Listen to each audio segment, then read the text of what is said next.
Hello, Hey, Jim. Hi. Hey, what's going on, Jim? Jim. how's it going? And we're recording. Okay, Marilyn Milton is joining, but I'm gonna take some notes until she gets here, so. First item on the agenda is roll call. Okay. All right. Ready for roll call? I'm sorry, did I miss Yes. that? Okay. Chair Bates, Here. Mr. Bowman, Here. Mr. Gussenberg, Here. Ms. Harrigan. Here. Thank you. Mr. Jinks, Here, I see him. Mr. Martelli, Here. Mr. Martinez. See Mr. Martinez, Mr. Neff, Here. Ms. Nichols, Here. Ms. O'Donnell, Here. Mr. Pangaro, and Mr. Perugini, Present. and Mr. Walsh. Here. All right, you have a quorum, Ms. Chairman. Thank you very much. Next item on the agenda I will is share the flag. Pledge of Allegiance. If everyone will stand.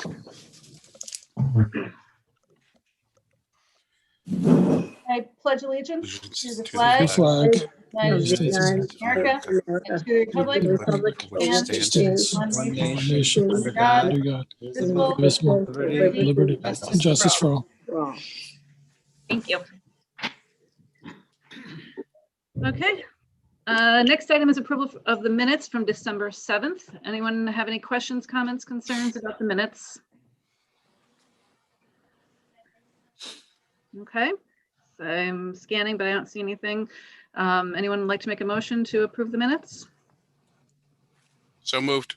I'll Second, Thank you, Don. And was that Sylvia? Was that you that seconded? Or somebody else too. I don't care. Okay. Okay, all in favor? Aye. Aye. Aye. It looks like unanimous, and thank you very much. The motion has passed. The minutes are approved. The next item is we'd like to welcome Dr. Carter and where are you on my screen? There you are. And Daria, I'm not sure of your last name. I'm sorry, I don't see it there on the screen. And you're muted. Plummer, Plummer. Thank you. So we have special guests today from the South Windsor schools. Dr. Kate Carter is the superintendent, and Daria, you were the chairperson of the PAC for the school, correct? That is correct. So I'll turn it over to you guys. We're here just to kind of get some information from you about what went well with your project and any hints you'd like to give us. So I'll leave it up to you. Great. Well, first of all, thank you for having us tonight. We're happy to be here. It's great to see. Oh, am I all set? It's great to see all of you, including my friend and colleague, Jeff Solon. And on this eve of Storm Bailey, I know lots of kids are excited for tomorrow. Joining me tonight, as you heard, is Daria Plummer, who is an amazing member of the South Windsor community and also the chairperson of the PAC that was formed in support of the referenda that occurred in South Windsor. We're happy to share with you what we have learned. We know a lot of this is contextual to South Windsor, but if any part of our journey can be helpful to you, we're really happy to share what we've learned along the way. I'm extremely pleased to share with you that we are 7 years in to a complex multi-phase 10-year plan, and we remain on schedule following the plan with fidelity. We are certainly proud of this, as I'm sure you know that even a 10-day, a 10-week, or a 10-month plan could be wrought with countless obstacles and pitfalls that would even derail the best of plans. I think during times of COVID, I think a 10-minute plan is ambitious these days. But South Windsor's community at large is to be credited for this achievement of this 10-year plan. It was their commitment to public education that allowed for this plan to become a reality. Next slide, please. A staggered 3-phase plan was developed after a great deal of research and consultation with school construction professionals and a variety of other stakeholders. The image on the screen is our trifold document that I understand members of this committee have already been given in hard copy. The Board of Education adopted the plan in October of 2013. So let's take just a very quick look at the plan. Next slide, please. As you can see, our plan involves building 4 brand new elementary schools over 3 phases using a 1-to-1 sequencing approach to the referenda. Orchard Hill opened in 2017.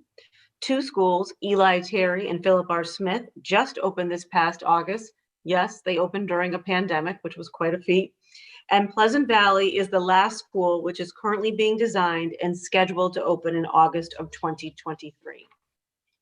Next slide, please. So what contributed to the success of this plan?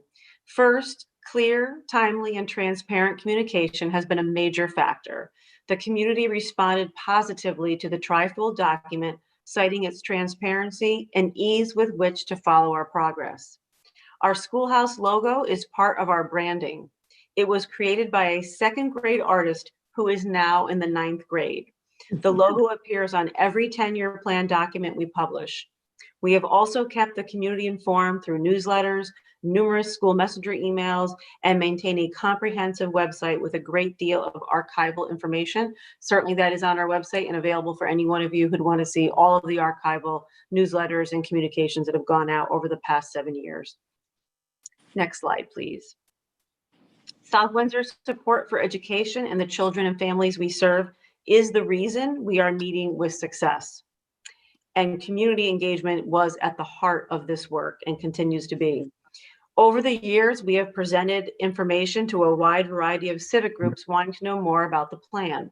Whether it was the Rotary Club, Patriotic Commission, Moms Club, Garden Club, or the Chamber of Commerce, we have been committed to keeping our civic groups informed. The Volunteers of Support South Windsor Schools is a shining example of what true teamwork looks like when working toward the greater good. Daria will be happy to answer questions about her role in the PAC, which is separate and distinct from my role as superintendent. Next slide, please. Student and community engagement was a major factor in our success. For example, as you can see here, we had over 300 residents attend the groundbreaking for Orchard Hill. We included everyone in every celebration and every milestone along the way. Next slide, please. On your screen, you can see students wearing child-sized hard hats at a groundbreaking ceremony. Next slide, please. Here you can see students and families attending a beam signing ceremony. We made sure at every event, all throughout the phases, that student ambassadors from all 4 of our schools were present at every event. It was important that each school community cheer the other on while their schools were being built. Next slide, please. We also made sure that we took advantage of the learning and mentoring opportunities for students. Gilbane Construction noticed that our students wanted to observe the construction process, but were not tall enough to see over the fence. So they cut a hole in the fence fabric so that students could observe the process. You can see our happy 4th graders there. Seen on this slide is a representative from Gilbane who is teaching 4th graders about drawing and blueprints. And the bulletin board to the left is filled with student poetry and math assignments related to school construction. Next slide, please.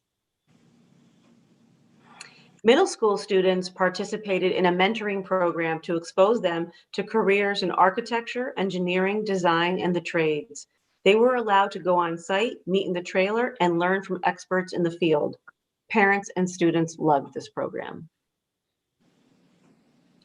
Certainly, a primary reason for the plan's success is the high-quality project professionals with whom we have the good fortune to partner. Their logos appear on the screen, and I cannot say enough about the incredible talent that these organizations represent. DRA and Mosier Pylon Nelson have delivered high-quality drawings that have led to beautiful buildings. Colliers and Gilbane have been with us for all 3 phases, and they are to be credited for the fact that we delivered 3 school buildings on time and under budget, 2 of which opened during the pandemic. I cannot stress enough the importance of hiring an owner's rep for your process, and I'm not saying that because Colliers is on the line tonight. We had bipartisan support from our town leaders, and we were fortunate to work with an excellent public building commission. The time these volunteers have given to these projects is astounding, and it's been my pleasure to work very closely with the Public Building Commission on these projects. Now, I didn't want you to think it was just all sunshine and roses in South Windsor with no challenges or issues with our 10-year plan. So I thought I would just end with two last slides. One of the challenges we faced related to our growing enrollment. So when we developed the plan, we had been experiencing, like many districts, declining enrollment for over a decade. 3 years after the plan was developed, South Windsor saw a dramatic reversal in trend and became one of, if not the fastest growing district in the state. The graph on the screen depicts the enrollment data that was available in 2013 at the bottom of the chart in those blue bars that you see.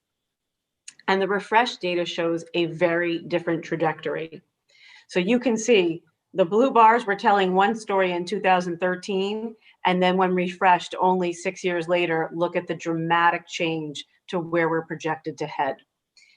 This last slide, I think, illustrates it best for our 10-year elementary facility plan. As you will see that we had in 2013, the left-hand column are the enrollment projections for 10 years out in 2023. The numbers to the right represent the 2019 projections. As you can see, they called for 843 more elementary students than what was projected when we adopted this plan. Pleasant Valley is being designed now, was forecast to enroll 356 K-5 students. And now we are designing for 696 K-5 students, as well as a preschool program. Clearly, the staggered approach served us well as we were able to make modifications along the way. At this time, I would be happy to turn things over to Daria for her insights. And then after her insights, we'd both be happy to answer any questions that the group has.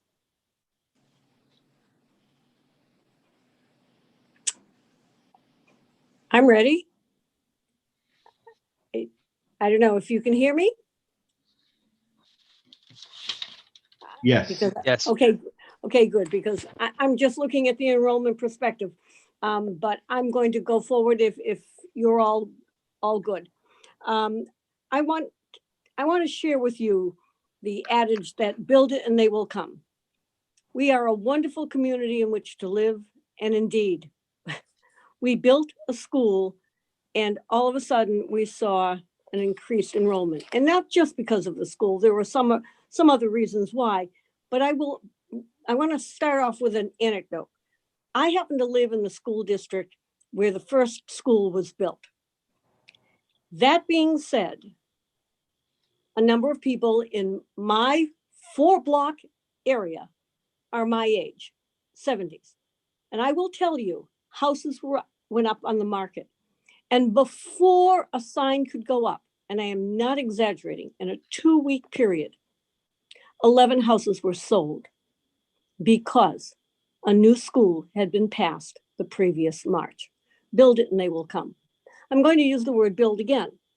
The first time our committee got together, and during the first 3 months of phase 1, until the passage of phase 1, we really built a plane while we were flying it. We didn't quite know what we were doing, but we worked really hard, and we seem to have made a plane that flew well, both in phase 2 and phase 3. So with that, I will go forward. I'm a former teacher. I truly believe in this plan. I believed in the other 2 plans that didn't pass, but I'll be honest with you, we looked at why the other 2 plans did not pass, and we kind of regenerated and regrew a committee and a whole focus to make this work this time. First and foremost, I attribute the success that we had to the inclusiveness of our organized PAC. And we were a legitimate state election enforcement commission PAC, signed, sealed, and delivered with a treasurer and all of that good stuff. But we were bipartisan. From the beginning, we always have a core committee. And in phase 1, we had a core committee of 5. In phase 2, we had a core committee of 11. And in phase 3, we had a core committee on paper of 27, but mostly we had anywhere from 14 to 17 people at an average meeting. Because as we grew and as the project grew, there were more demands on what we needed to share, and there were more, some opposition that we had to go around or figure out ways of promoting our cause even better. So that being said, most importantly, we were bipartisan right from the beginning. We had a representative from the town council. We had a representative from the Board of Education voluntarily. They were their own people. They weren't appointed, but they were with us, and they could give us the guidance of what we could and could not do, or facets of the community we should or should not look at. That was extremely important.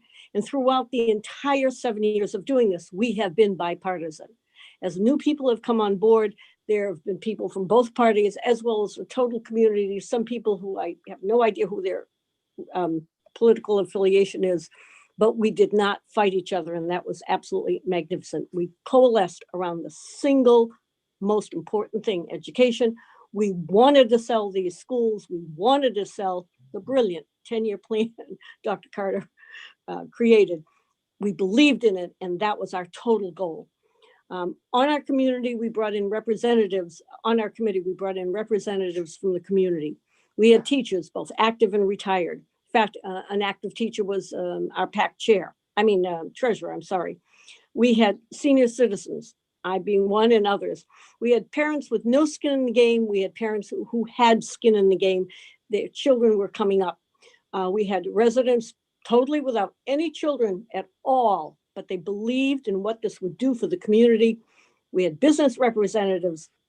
And in 2020, I'd like to say, we had a grandmother come because it was going to affect her granddaughter, and she was there to help in whatever way she could.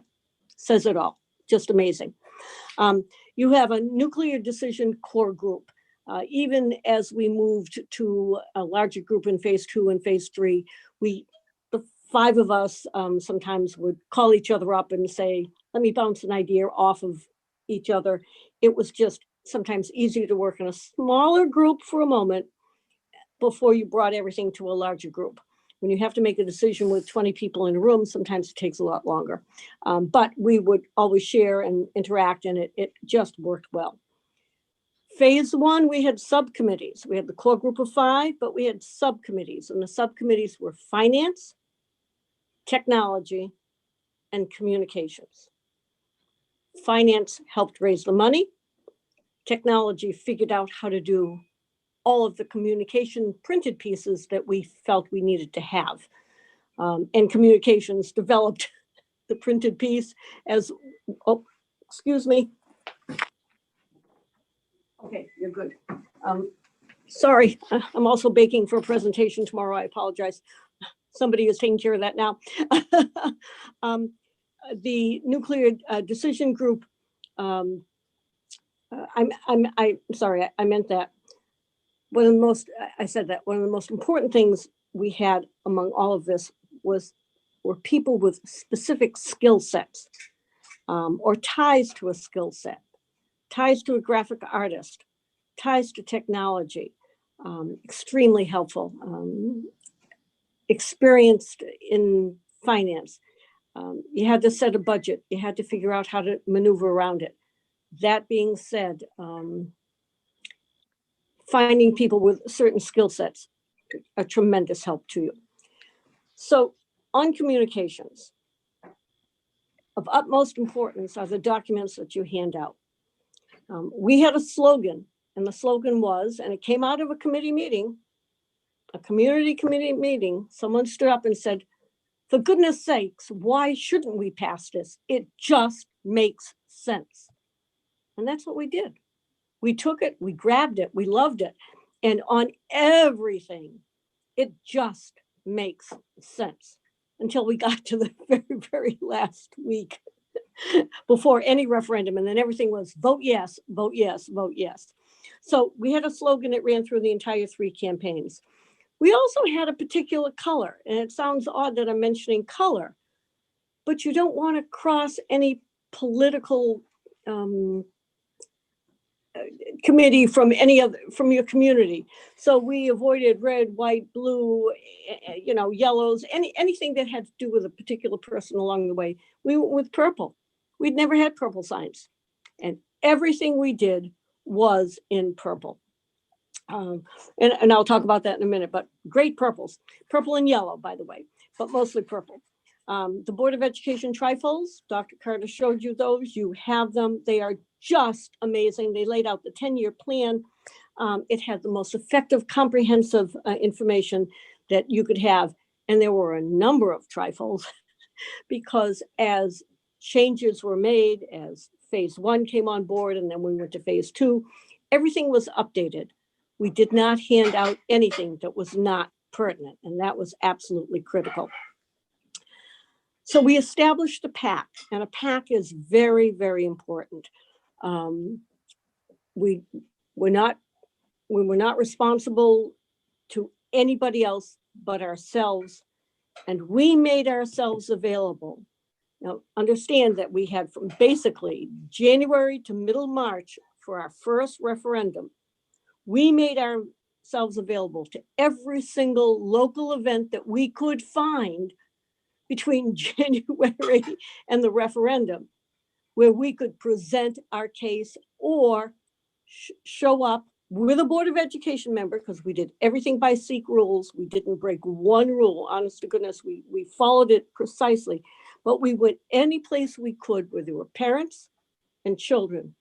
We were looking for names and email addresses so that they could receive information from us, support South Windsor schools. And we could also ask if they would take a lawn sign in the middle of winter. I understand, but amazing what you can do in snow, if you have snow, and that worked. We developed throughout the 3 years to an email blast of over 1,200 people. And that we found to be extremely helpful and significant. And we did not pepper them with information until it came that last month. And we would give them information such as, here's the date, here are the hours, here are the polling places, here are the facts. We would send them pictures. We also evolved in phase 2 and phase 3 using MailChimp. So we would send out weekly newsletters to last 4 to 5 weeks, sometimes twice the 2 weeks prior and the week of. That way we kept it fresh, and we wanted to be positive in front of anybody who was actually willing to read it and see us. And each and every time we thanked everybody at the end of every single phase 1, phase 2, and I'm jumping ahead, but you have to know, we always gave people the chance to opt out. If you didn't want a sign the next time, or if you didn't want to get email, you always had the chance to opt out. We weren't forcing ourselves on anyone. Okay, that being said, I'd like to move on to mailers. Mailers are extremely important. And in subcommittee and in large committees and in group discussions, we came out with a few direct mailers that we felt that we had to do. While the town, through the town manager and the Board of Ed, can legally put out the absolute wording of the referendum and what it will cost. It can't be pro or con, it just has to be absolutely 100% factual. We're the pro group. So what we did when we did our direct mailing, we put out the salient points. We kept it on a colored paper, or we did postcards, and I'll get to that. But everything was as much purple and yellow as we could get, direct points. But we identified through our technology gurus. Now we have, back then we had 15,000 active voters. We identified in phase 1, 5,000 of the most likely voters. And to them, we sent a direct mailing, and that's hence the reason we had to raise money, had to pay for it. I mean, we did get a bulk mailing permit, but we had to obviously pay for stamps. You have to pay for the printing. You have to pay for, return labels and things like that. But we identified the 5,000 most likely voters, and we sent them a flyer that specifically had the points of why this was necessary now, And we put in pictures of what Orchard Hill, that was our first elementary school, looked like, and what the new one would look like. And when we got to phase 2 and now to phase 3, just imagine a 63-year-old building where we showed all its cracks and not its pretty side for phase 3. And I have to say, and with a smile on my face, that of all the voters, 88.5% of them voted yes in phase 3. We actually show, you have to show what works, what it's like and what it can be. And that made all the difference in the world, I feel. So we did that. We also included each and every time, phase 1, phase 2, phase 3, we went out and sought we went out and sought testimonials. So on the front page, you have your facts only, pictures, bullet pointed facts, when to vote, vote yes, a slogan. And on the back, we put testimonials. We got them from real estate agents. We got them from current mayor. We got them from former mayors. We got them from the state rep. We got them from PTO presidents. We got them from active community members. We got them from a parent who was at a soccer game or a Little League opening once. It was important for the community to be represented with 20 or 30 words to say, I am voting yes because. And not all of them had children in school. And that was the key. You can't just go after the parents who have children in school, because many of them, no longer have children and other people vote. But I'll address that in one quick second. So we mailed out 5,000 of those letters. We also did postcards. Through our research, we identified that the people most likely to vote for an elementary referendum, and I don't know if you're middle school, elementary, or high school, but the people most likely to vote are moms. No offense to any of the dads on my screen, but moms are most likely to vote. So we were able to get, through the published PTO handbooks, and they're published and they're public, we were able to get the home addresses of any parent who had put them out for publication. They knew that it would be public. We got their names and addresses, and we did not do small postcards. We did 5x7s, glossy, purple, white. We didn't do yellow. Purple and white was cheaper than purple and yellow, trust me. And then on the back had the salient points. We also, and we did about, in phase 1, we did, I think I wrote down on my notes, nearly 2,500 of them.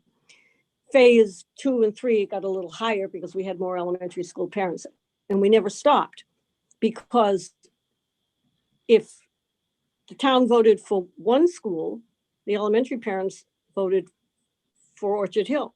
When it came to phase 2, we had to rally around, and did we worry? Oh, they got their school. Maybe they won't vote for the other. We did worry, but it didn't happen, and the percentage went up, and likewise in phase 3. But we also did in each phase 1,000 personal postcards. So, and we had large committee meetings, and we met at a church hall because we can't meet in a public building, and people would come to help us do this. And we took voter registration lists, we broke them down, we wrote 1,000 personal postcards and got all those out. In addition, the other handouts we had, and they were fun and they evolved throughout the phases, we had magnets that we put on cars. They did come off in car washes, we were told. So we went to decals this time because they were a lot easier. We had reusable grocery bags because that's so in, and we would hand them out at different events. We also had one-pagers, little one-page notes as saying, this is why we believe you should pass this, and we would hand them out. And any place we went that we could pass a trifold out from the Board of Ed, we would only do it. And this came to pass in phase 2 and 3 far more than phase 1. We would only do it if we had a Board of Education member with us, because legally that's the only way we could do it. And that Board of Education member would hand it out. We could answer any questions, we could promote, but the Board of Education member handed that out. We passed out as many trifolds as we could to get them into the hands of the public. That was extremely important. Those trifolds are brilliant. We had sweatshirts, we had t-shirts, and I say that with a smile and a laugh, but seriously, it legitimized us. We were at farmers markets all summer long. And when we had a winter market, we were at a winter market because we started up in advance again as we had to come to phase 2 and phase 3. We wanted to be recognizable. And so, the committee did indeed buy that. Perhaps the pièce de résistance of all of this were the lawn signs. In phase 1, we had purple lawn signs. Vote yes, elementary schools plan. We started out, we raised enough money. We ordered 250. We thought we were the cat's meow. We could get 250 lawn signs on different lawns in the middle of March, right? We put them out 2 weeks prior, 2.5 weeks prior. We let everybody know we put them out. We have one day, everything goes out, and we pick them all up. Nobody has to worry about them. And it's a great day to do that. I mean, it's amazing. The whole town gets painted purple. But the first time we put them out, oh my God, people wanted more. We immediately had to raise some more money and order another 250. We put those out, and we ordered another 100 and put those out. So at the end of phase 3, we had 1,300 signs out. And it was an absolutely amazing thing to drive down a major road and see all these purple vote yes signs. Now, no signs, but that doesn't mean we did not have opposition. We did. We also had large signage. We had 4x8 signs and 4x4 signs on different locations. We were able to get, obviously permission to do that. And as it came closer, the 2 days before, the day before, the big signs had a great big oval put on them saying vote tomorrow. And as it came that night, the day before, people would go out and change it, vote today. The visuals made a difference. If you lived in South Windsor, you knew there was a referendum coming on the schools. So that being said, it was absolutely, that was fun. It was fun. Anyway, also I have down here, maybe it's only a South Windsor thing. We do get to be crazy. We sign waved. We went to street corners 2 weeks before, 2 to 3 times a week, and we would wave in the morning and we would wave at night. Vote yes. We did a major wave in the center of town. We had 30 people the first time we did it. The press came. It was absolutely phenomenal. We tried to raise the awareness that we had a referendum coming for schools, and we had a whole town group that really supported it, and we hoped that other people would do it. Daria? Yeah. I have to hurry up. No, I just want to, you have covered a lot of ground. It's really, I'm exhausted listening to all the things you did. I'm sorry. And it's really incredible. But I also, knowing that you've covered so much ground, just want to just take a second, because there's so much that between you and Kate both that we've touched upon. Go back to Jen and see, if she or anybody else wants to throw any questions at you guys. Perfect. We keep on going. Okay, thank you. Does anyone have any comments or questions? I saw Jim's hand first. Go ahead. Thanks, Jen. Actually, this is for Daria. So thank you so much for being here tonight. Your enthusiasm for your campaigns is impressive and great to see. So congratulations on your success in South Windsor. I'm a veteran of a few campaigns myself. So you're talking about mailers, you're talking about sign waving and signs, and you did postcards and sweatshirts and T-shirts. Your budget must have been thousands and thousands of dollars. Can you give us an idea for people that might be listening, interested in working on the PAC, what your budget may have been? Yes. In phase 1, we budgeted at 5,000. We had to raise 6,000 to cover our extra costs. In phase 2, we budgeted 8,000. We went up to 9,000. It covered all our costs. In phase 3, we thought this would be easier, kind of like, and budgeted 8,000. We raised 10 and spent every penny of it. Okay, yeah, that's what I was afraid of, but thank you. No, but I can give you all sorts of ideas offline at some point about Yeah. how to raise money. What was your Thank you. biggest fundraiser? You know, I know, I'm sure you have lots of them, but like, what was the biggest impact that you had? Actually, it was direct mailing and asks. Okay. We wrote to people we knew. And we had an internal fundraiser this time to just among committee members. And we made something and sold it, and we raised $2,000. Okay. This is a committed group of people. Don, I think I saw your hand. Yeah, thank you, Jen. You guys are incredible in what you've accomplished there, getting the word out and spreading it to the community, and I appreciate you sharing all of that with us. A couple of questions. First, the 4 schools that were built, how many did that replace for you guys? Did it replace 3 schools, or did it replace 4 schools, or? So our 10-year plan, we originally had 5 elementary schools. And as I mentioned, we had declining enrollment for over a decade. And there had been incredible political pressure on my predecessor, and as well as when I came in. I've been superintendent in South Windsor for 11 years now. And there was incredible pressure to close a school. And essentially the message that I delivered was, if you want to close a school, it really needs to be part of a comprehensive elementary facility plan.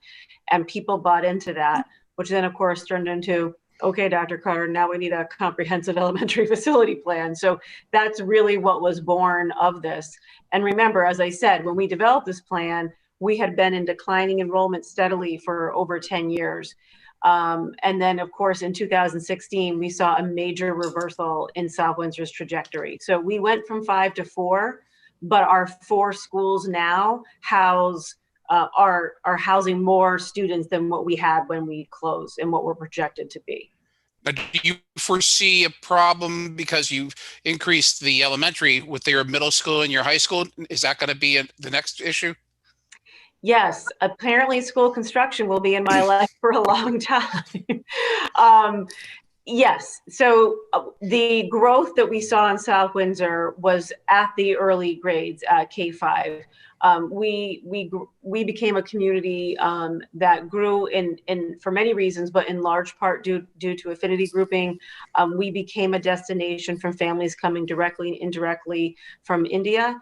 And for the businesses associated, we have some businesses associated in the Hartford area that have affiliations. And so as a result of that, we went from our Asian students representing about single digits in our elementary schools to now it's about 30% in just a couple of years. So we've seen a major growth because we've been an inclusive and welcoming committee. And as a result, our demographics have changed and we have grown rapidly because of that. Okay, and so yes, so they haven't aged up yet to our middle and high, but that's now phase 4, 5, my and next 6. charge. Right. Okay.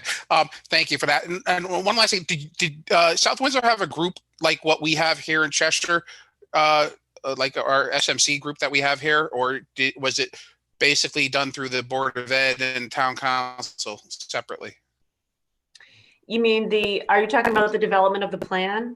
Well, yeah, like we created this school modernization committee to work. It's a subcommittee of our committee of our council, but I wasn't sure if who worked with Colliers. Was it your Board of Ed working with Colliers, or was it your Town Council working with Colliers, or?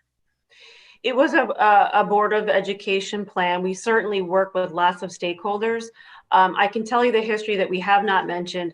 I think it was 2004 and 2008. It was prior to me. I joined South Windsor in 2009. South Windsor did attempt to do a school facilities plan, and it failed twice. And so when I was hired, they asked me to bring a plan. And it's interesting. And I'm not saying that this is the right way, and this may not be the right way for Cheshire, but one of the pieces that when I looked at what had not worked, it appeared that because there were so many people involved in so many scenarios, that it ended up splintering support because, for example, if they had 10 scenarios, well, then 10 people all wanted 10 different scenarios. And then if theirs wasn't the one that moved forward, they kind of lost support. So the board turned to me and said, we want you to bring us a single plan that obviously was done with school construction professionals and lots of stakeholders. And I met with all kinds of group gathering information and data. So it's not just something I came up with on my own without all of that help. But the board decided at that point, they felt that the best chance of success was bringing forward a plan for them to support or not support rather than 10 scenarios, which they had done in the past, which had helped them. And I don't say that to say that any town who has multiple scenarios isn't going to have success. It's just that that's what they thought at the time would be most successful. So yes, I work with Colliers in the beginning and other project professionals and Mylone and McBroom and others with projections. We work with lots of both project professionals as well as lots of stakeholders in the community to gather information. Okay, I appreciate that. Thank you. Chuck Hess, I think I saw your hand earlier. Don actually covered the question I had regarding the middle school and high schools, next phases. Rich?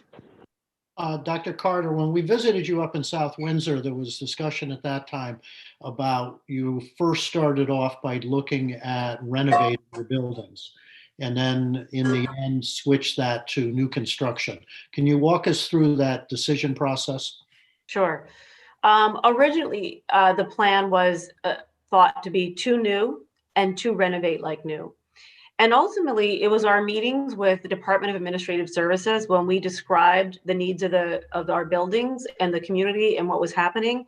Through conversations with DAS, it ultimately came to light that 4 new schools would serve us best. That's not always the right solution, but for us, the age of our buildings, the cost of abatement, the unknowns that were there, and ultimately, while it would have been very satisfactory if we had 2 new and to renovate like new, that we certainly would have been fortunate for that.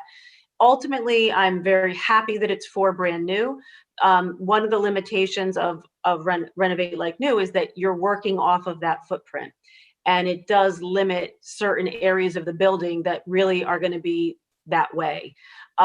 So for us, it worked out well. And that was in part advice and counsel from DAS. I would recommend, I work very closely with the Department of Administrative Services. The Department of Administrative Services does want and demands superintendent involvement, and we've been really good partners. I've actually been quite surprised at the support and fidelity they have felt to our 10-year plan. They were very appreciative of a plan that was laid out over a period of time that had sequencing to it. And so they really became our partners in championing and supporting this work. So that is an organization that Jeff in his role will be partnering with and working with because they decide which projects are moving forward. And I can tell you yesterday, it was just announced that our final phase has officially been moved forward on the priority list to the governor's office. So that was another great milestone for us for our 4th school yesterday. And were all 4 schools built on the same lots as the old school and then the old school taken down? Yes, and so you may be wondering about the order of events, like why 1, 2, 1, and which school went first, and how did you decide all that? So the first school, we decided for a 1, 2, 1 plan because my take of looking at what happened in the past, there was an effort to try to do all schools at once, and I think for the community, it was just too big a price tag all at once, and it felt overwhelming. So in that, I thought let's start with 1. And let's get some momentum and success and prove to the community that we can come on time and on budget and show them what we can deliver for kids. And then let's move to 2 schools at once. And then let's move to 1. The first school was chosen because its property allowed for there to be a build without having to, the kids could stay in the old Orchard Hill while a new Orchard Hill was still being built because the land was big enough. The reason we did that first was so that Orchard Hill would then turn into the swing space. And we were able to use that school for another school to inhabit while their school was being built. So the second two schools had a school that had enough land where you could co-build and the kids could stay in their school. And the other school that could not happen, which is why those two were paired. And then that school was in the swing space. Interestingly enough, which is very related to your question, in this last phase, Pleasant Valley, it was always anticipated that they would move to the old Orchard Hill for swing space while that school was being built because there wasn't enough land. Again, some of this is strategy and some of it is just good timing and luck, right? So two parcels right adjacent, bordering that school came available for sale. So the town, knowing that we were going to be building a new Pleasant Valley, purchased those pieces of land. They were private owners. And then we had enough space that we can develop the Pleasant Valley without having to move it, which is very serendipitous since Pleasant Valley, which was supposed to be 396 kids, is now 696 kids, would not fit in our old swing space if we had tried to fit them in there. So I will say sometimes, I like to say we had a lot of thought and strategy involved in this, but luck also plays a role, not least of which is, just for your context, our referendum for Pleasant Valley was last March 10th. And if you can think about how many hours away we were from a state shutdown, and that election and that referendum would not have happened. So just hours before our state closed, we learned last March that this passed.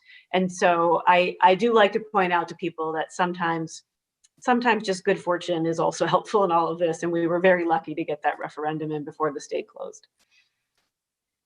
Okay, Matt, I saw your hand first earlier, and then Sylvia will go to you afterwards. I'd really like to thank Daria. Your energy and focus is amazing, and I think you've given us many, many good ideas. And Dr. Carter, thank you for coming tonight and giving us information. I have a few questions, some of which you probably won't be able to answer tonight, but if you could get them to Dr. Solon, I would. Uh-oh. You disappeared on us. Mhm. Okay.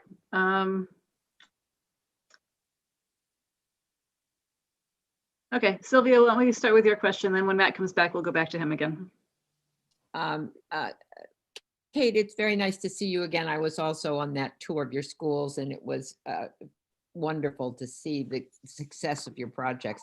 As a member of the town council, one of our concerns in any project, I'm sure it was in your town as well, was the cost, and how all of those costs will be carried forward over the 10 years of the project term. And you indicated that you brought each individual project or each of the phases to a separate referendum.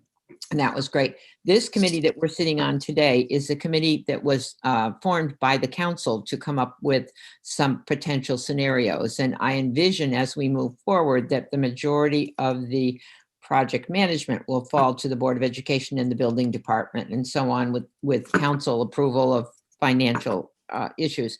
What our town is very different. We have a very high residential. The portion of our tax base is highly residential and less commercial. And I know in South Windsor you have quite a large tax base of commercial buildings.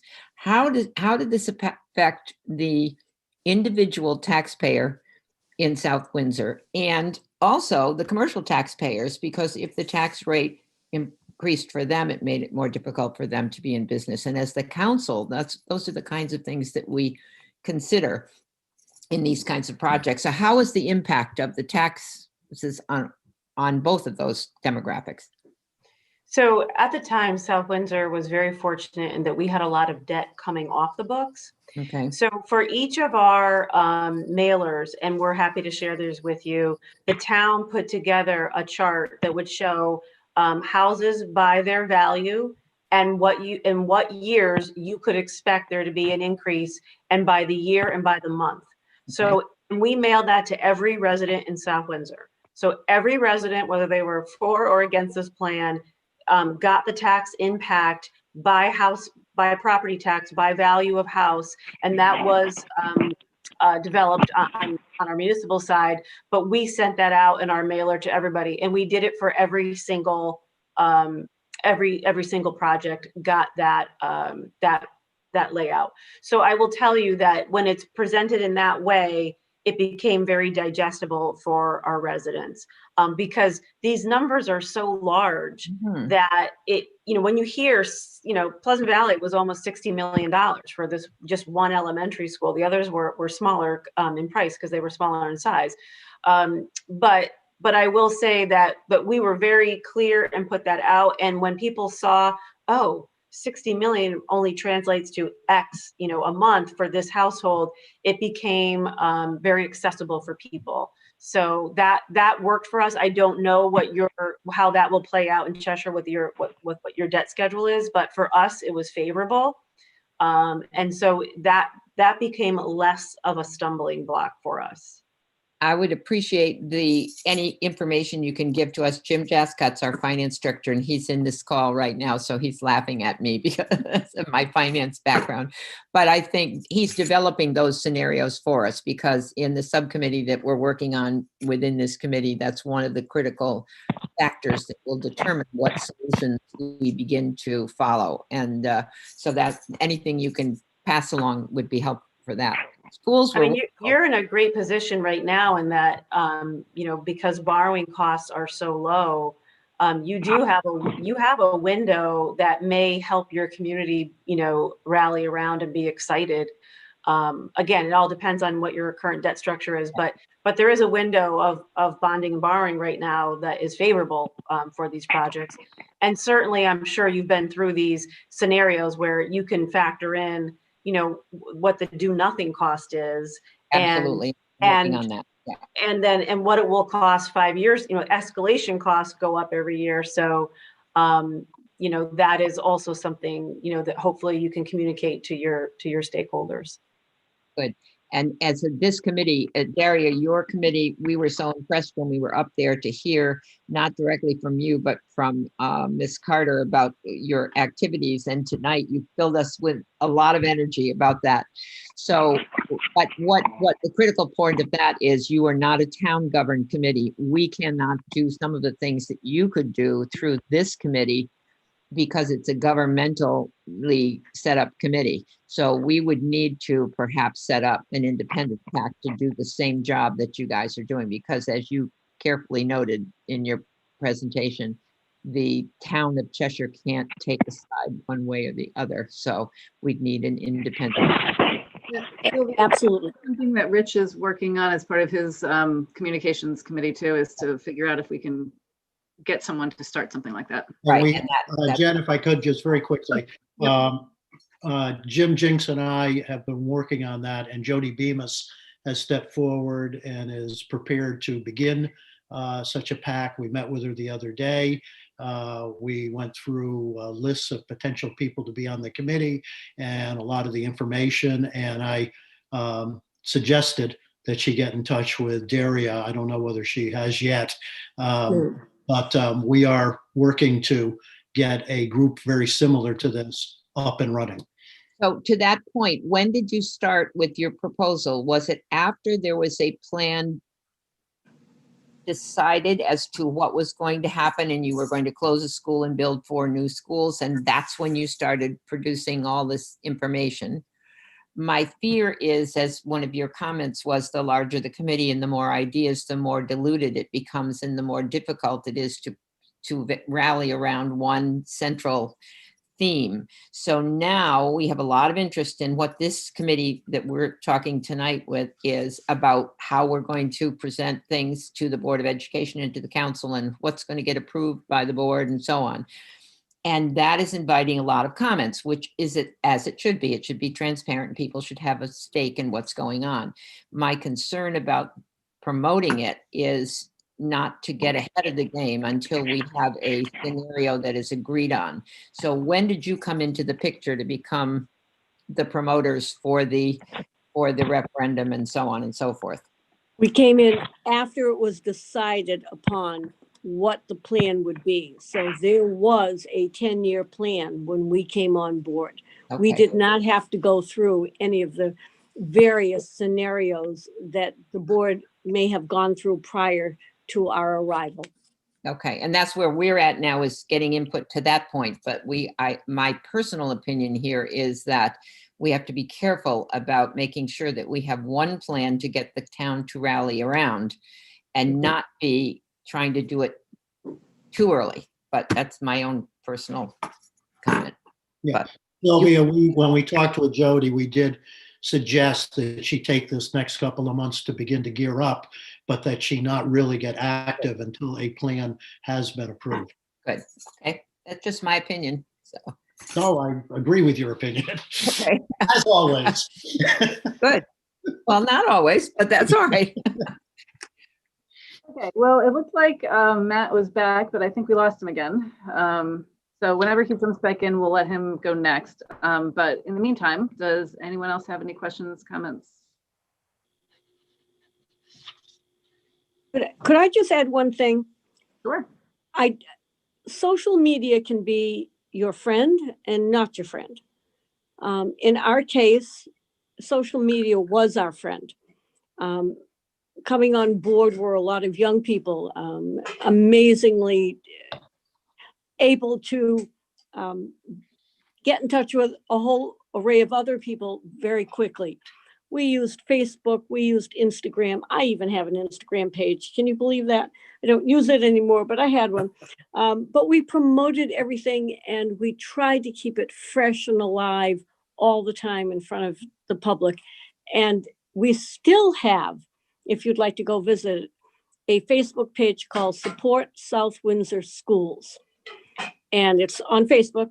What we do is, even now, we're refreshing it. We have some pictures of the new Pleasant Valley Elementary School. The renditions have gone up. There will be some more. And as we get a few more, every couple of weeks, we just try to keep it alive because the project is still going on and we're most proud of what this town has accomplished. So I can't say enough of a social media, but you do have to be careful with it. But we did promote it. And if anybody wants to get in touch with me afterwards, I can share some of the fun things we did.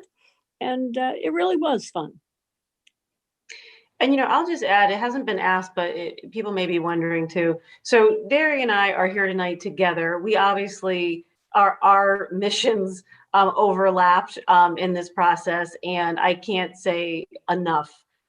What Derry has shared with you tonight is the tip of the iceberg of what this group did. I can think of 1,000 more things they did just off the top of my head. So she's a treasure trove for you guys to talk to offline for sure. And we're here tonight, but it is important, and I'm sure you know this, we also worked really hard to keep that firewall, if you would, between the PAC and the district and the administration. So for example, the rules are, if we produce, like that trifold document or other documents that we produced, many newsletters and documents in the trifold, that is a district created document that we can't create using taxpayer dollars and then hand over to a PAC. So the PAC had to create its own documents. Now, they're allowed to go on any public facing website and take any materials they want, just like anyone else is. So we would put our materials up on a website, and I knew that all kinds of people would be grabbing it. That's completely legal. But what is not appropriate is using district funds to promote or support the PAC. So that was very separate and distinct.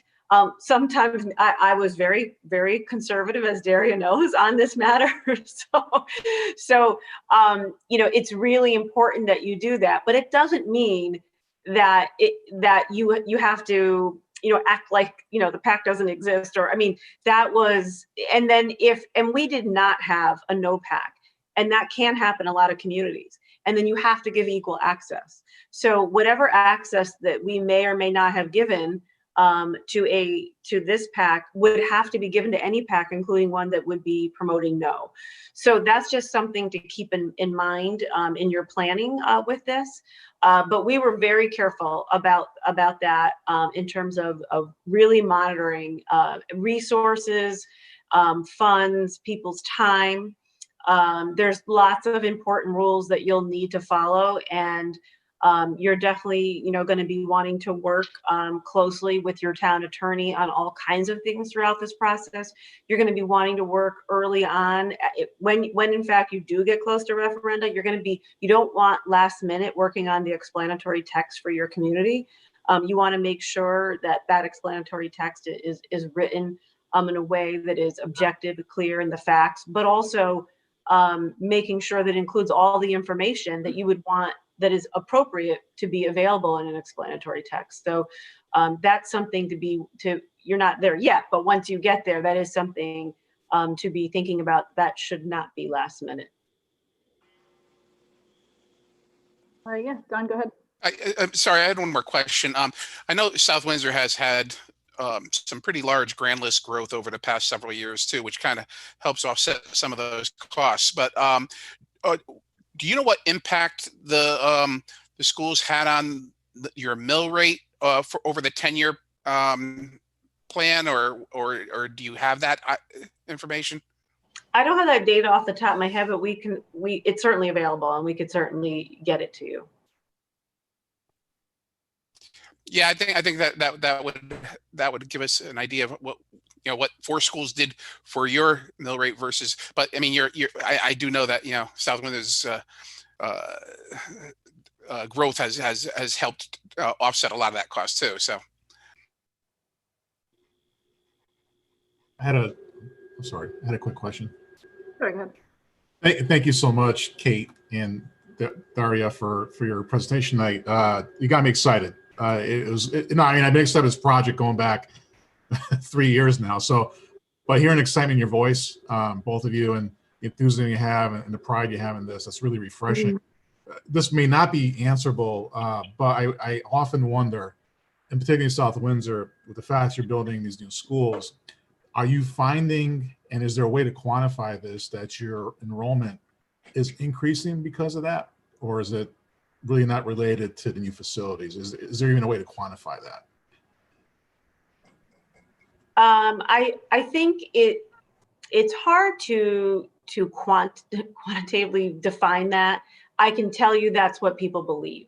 I can tell you that's the anecdotal story. Daria will probably be quick to say it's true, and so I'll let her say that. People have asked me that. There's definitely a belief in that. I do think that, I always say it's not just about bricks and mortar, but it is symbolic, right? What was communicated is that this is a community that champions in public education because they committed to 4 new schools.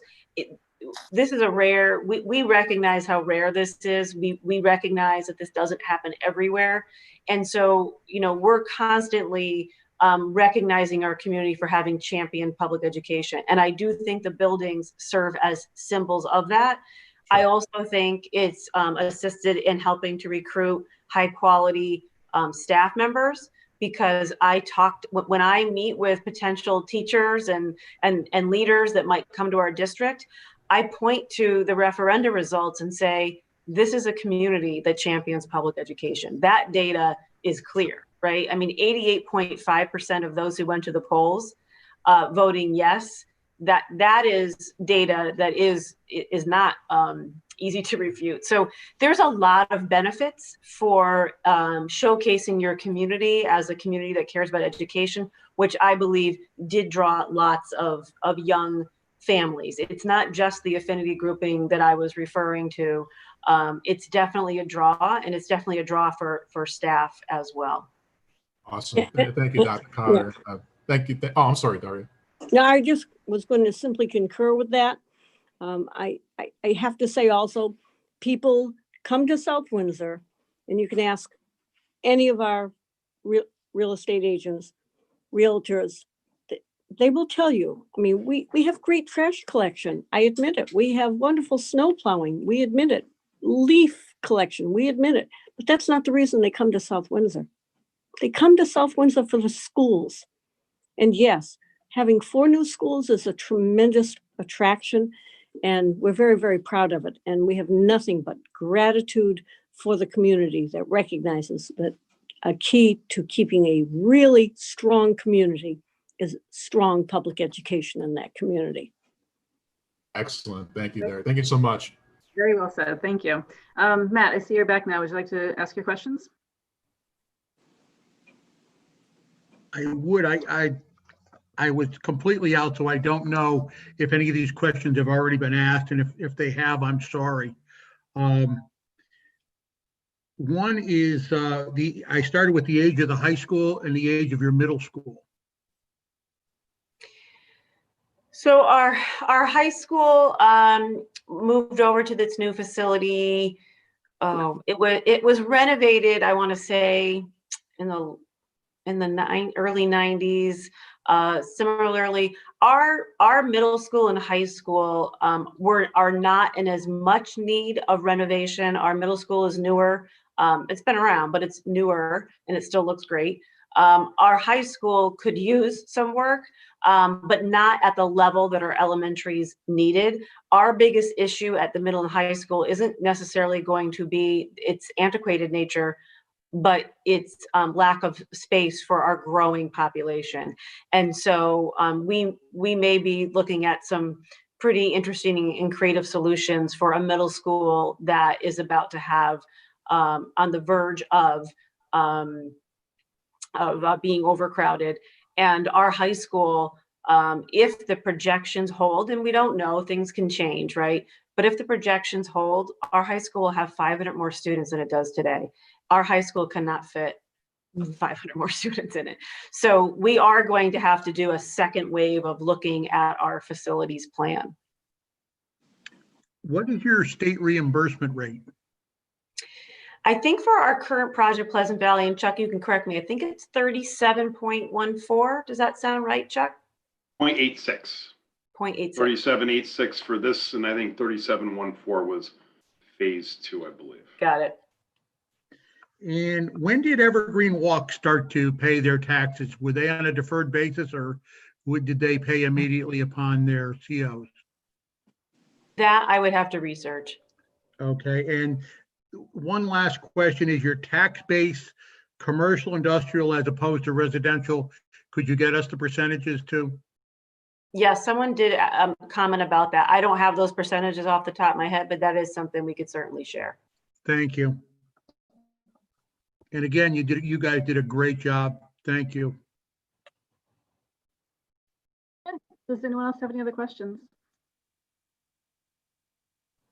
You know, I will offer then, you know, someone just mentioned, I can tell you right now, if Derry and I were in front of you in person, you would even feel even more pride and excitement. This is our passion. It's been my passion for 7 years doing this work. And so one thing that if it's helpful to anyone here or others that you can think of that might need that spark of passion, South Windsor, if you come to South Windsor, you would have 3 brand new state-of-the-art elementary facilities to look at in one visit. So we would be happy to accommodate that as long as we can do so safely and distantly. And certainly doesn't have to happen right now, but that it's an opportunity to be able to see 3 recently built elementary schools. And if that would be helpful to members, we'd be happy to show you. Sometimes people need to see what something can be to envision it. And that's something we'd be happy to offer you. Dr. Carter, just so you're aware, when we did come back from our visitation committee, we took pictures and we have shared that with the group. So they saw some of the construction that was going on. It's not quite the same as being there, but at least they had a little bit of a look. Sylvia, I see you talking. Are you speaking to us because you're muted? I can't hear you. You certainly generated a lot of energy in the group that was there, and we couldn't stop talking all the way home. So your enthusiasm was infectious, and we didn't meet Daria, but the tours of the schools were fantastic, and one conversation led to another. So we wish everybody could have seen them. So beautiful job. Thank you guys very much for being here and spending your time with us tonight. It was very helpful, and we look forward to reaching out to you again when we have more questions or have another need to reach out to you again. Absolutely, our pleasure, truly. And I just have to tell you, I taught for 39 years. I did not have the pleasure of working with Dr. Carter. That is perhaps my greatest loss. But I absolutely enjoy working with her, and her professionalism and her direction and her compassion for education. And just walking into a new school, having taught at the school that closed because it was so small, my last years. It was the first school I started with, the last school I ended with. Walking into a new school, oh my goodness, there's nothing like it. It just brings a smile to your face and to anybody in the community, and clearly yours too. So thank you. Thank you for coming to visit. We welcome you again, and good luck tomorrow. Thank you. Okay, we'll move on then. You guys are welcome to stay if you'd like, or if you want to leave, I totally understand. We're going to say goodbye. Thank Happy you. holidays. Happy Happy holidays. holiday, everybody. Thank you. Thank you. Thank you. Yep. Thank you. Okay, that was very informative, very energizing, very exciting. I hope we get to do something similar. Moving on now to the next item on the agenda, it's the Options Committee. We're going to start with that. And Chuck Neff, would you like to intro it? Yes. So obviously we looked at a couple of the options last week and talked through that a little bit. It's only been 10 days, but there's been a lot of work done on a matrix to kind of help evaluate some of these options. So I'll turn it over to Chuck. I'm not sure if you can pull up the matrix that we have now. Yeah, John Copus is going to bring it up for us and kind of walk through, because he's been manipulating it quite a bit with you guys, Chuck. So I'm going to pass to John with you to talk it through. Yeah, and I'll also ask Renee to kind of weigh in on some of the categories we came up with, factors, et cetera, that we've discussed. So go ahead, Renee. Yeah, hey, good evening, everyone. So at the options subcommittee, we've been working mostly, in essence, the mission has been to find tools on how we can weigh the different scenarios and evaluate which options are better than others. So we started with a spreadsheet that, or an evaluation matrix that was done by Colliers, and they were successful using it at another district. We took that and started brainstorming ideas on how we could adapt that to what is important for our program, and spent quite a bit of time inserting, deleting ideas, etc. When you have an evaluation matrix like this and you're weighing different projects, a couple aspects are important. The first one is that your evaluation criteria matches with what your objectives are. The second one is that you don't have repeated evaluation criteria, because then you'll be repeating weights and you'll be assigning more importance to one aspect than another. So we were careful trying to distill through the essence of what was important in our program, and came up with 5 factors. And these are the 5 factors that you see in the top column here. And I'm going to walk you through the spreadsheet, why we came with those specific factors and the different weights we assigned to them. So the first one, we thought it was the most important fact, or the most important criteria for a project under our committee, is address the enrollment projections and the space requirements for the schools. Through the work of Mylona McBroom, we discovered that there's some realities that the elementary schools are facing. So we think finding adequate space for those students is a priority. The second one is the physical conditions and needs of the schools. And this is a very wide category here. It includes energy improvements, it includes code improvements, life safety, ADA, indoor air quality, etc. You can see it as physical plant needs in general. Again, it is better to condense than to have too many criteria and then to repeat, because then you run the risk of overweighing a certain aspect. The third criteria we found important was to modernize the school instructional spaces. And this is different than the physical plant requirement because this is more geared towards the classroom, the labs, the gyms, whereas the physical condition needs are more, again, physical plant, renovate the windows or renovate the roof or update the parking lot. On the instructional spaces is more focused towards the classrooms.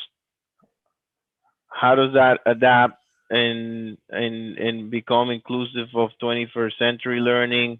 Is the technology in place, etc. Moving on to the fourth category, we've found important through the different meetings we've had that our projects benefited a large portion of the Cheshire community. And as we weigh different options, we thought that even though at the end of the day, a 10-year plan will benefit all the community, but depending on how you face it, depending on how you time it, there's an impact to the families, and that impact could be positive or negative. So here we're weighing the positive impact of the project. And you can see some of the categories there or what that entails. The last one is more of a quantitative criteria because is the financial impact of the project. So we've tried to come up with different metrics for this. The one that makes the most sense is to use a mill rate metric and quantify the individual impact to a taxpayer of each one of these options, and that is something that we're hoping that Mr. Jascott and the town can help us come up with. So at the end of the day, we can see here how we have 5 different criteria, and I'm sure there are going to be a lot of questions about those. From those 5, we assign weight. I'm sorry, guys. All right. One second.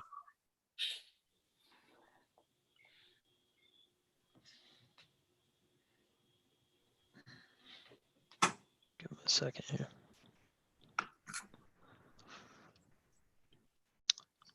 So I think he's going to go into the weighting process of this as a 100 scale. Sorry, go ahead, sorry Renee. about that. No, that's all right. It's okay. This is reality, Renee. We're living now. Absolutely. We're all doing it.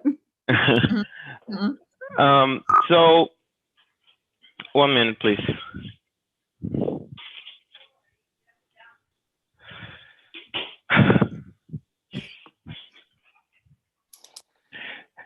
I apologize.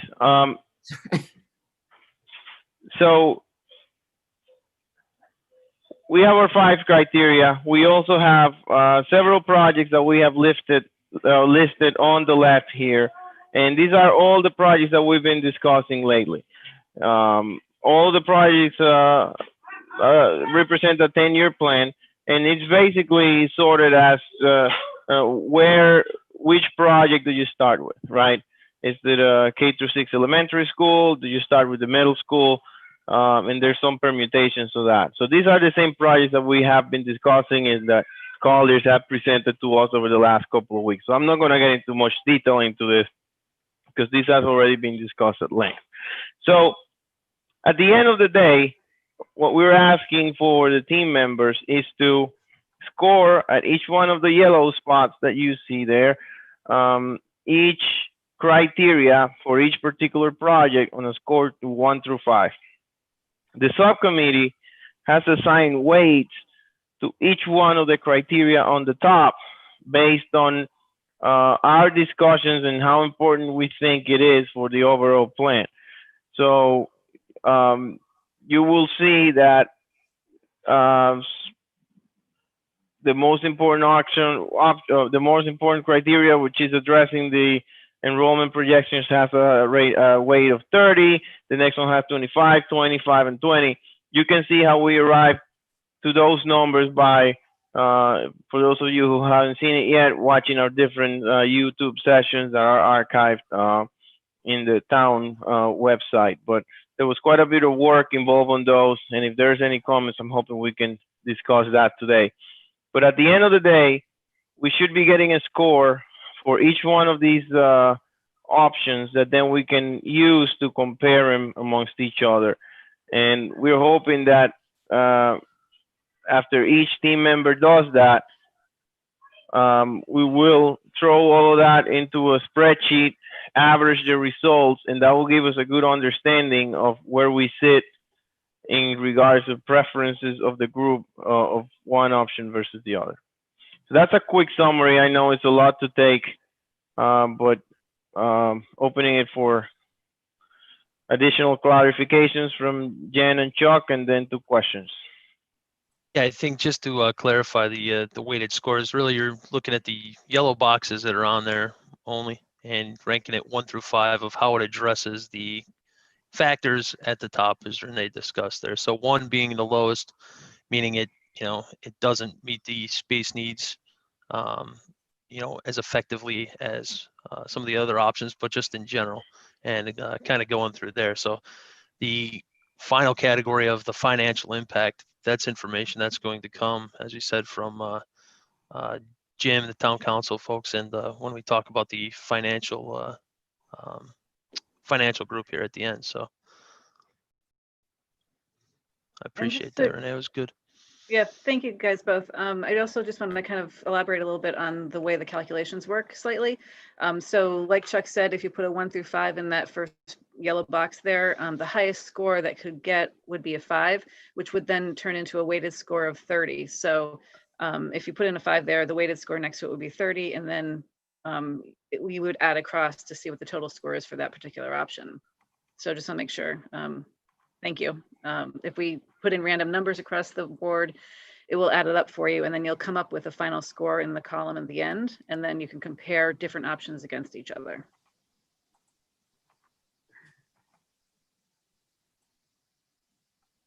So in this situation, the random numbers we put in, the first option there would get a 69, the second option would have a 59, and then you could see quantitatively the difference between the two. Thanks. Yeah. And currently those scores right now would be out of 80. It'd be out of 100 at the end once we got Jim's score of 1 through 5 on the financial part. In that green section. Yep.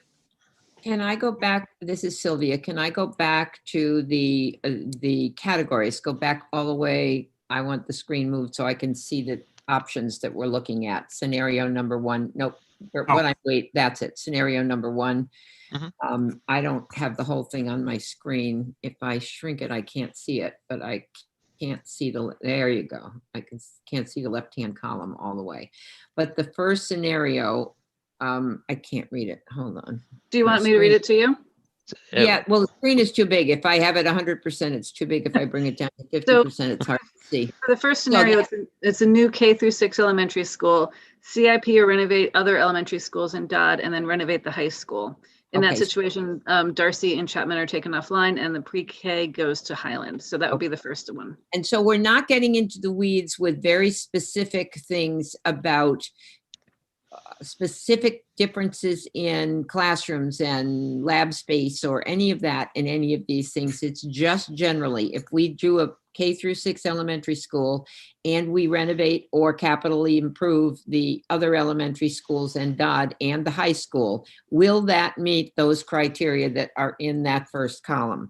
And the criteria in the first column is, will it meet the space needs? Does it meet for all of those things? So that's where you're going to decide between 1 to 5, how close that particular general scenario will be measured. Right. Not getting into Correct. weeds. And the important part of the scenario though is that's the chronological order of it. Because if you Exactly. look at scenario 1 and 3, it's actually the same. It's just the order is different as far as the middle school or the elementary school coming first, renovate the high school first, I believe, and that stuff. So Exactly. So, but you're not getting into, and we know we had this discussion in committee. We don't want the committee to get involved in all the minute details of all of those things. Will we be fixing, I don't know, the driveways and the neighborhood and all of that? We're just looking at the basic things that we are charged to do, and that is to provide safe and spacious schools that are available for 20th century learning. And that's where we want to keep it simple. Right. And that's what you're evaluating in this first go around, I think. Is that correct? Am I correct? correct. correct. Yes, we're Yep. evaluating the scenario, not necessarily a particular building option where you'd get into the weeds of site improvement, traffic, etc. It's the overall concept. So obviously we've been talking about this for weeks now at the subcommittee. So I would like to hear any questions or comments from the group at large about this tool. Yeah, I saw Rich's hand go up first, then Kate, and then we'll go to Ann after that. So go ahead, Rich. I watched the last two options committees and I commend you. You guys have put a tremendous amount of time and energy into this. I think it's well thought out and well done. The one issue that I have as I'm looking at it, we have never gotten a price on what it would take to build a new high school.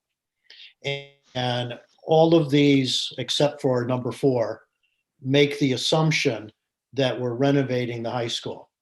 And I would love to see a price on what it would cost to build a new high school. And it may be that on, at 1 and 2A and 2B or whatever, we eventually, even though it would come at the end of the piece, want to say, let's build a new high school rather than renovate the building that's there. But at least I'd like to see that number before we make that decision and see what the difference would be between renovating and building new. Understood. And Chuck, I mean, that'd be a question you guys could throw together, the similar high-low probable cost of something like that. Yes, and I was just pulling up the spreadsheet as we go. We do apologize. The last couple of meetings have been really focused on the criteria, but just for sake of to give you an answer on looking at a new high school, a high-low, we're showing a range from 150 million to 184 million.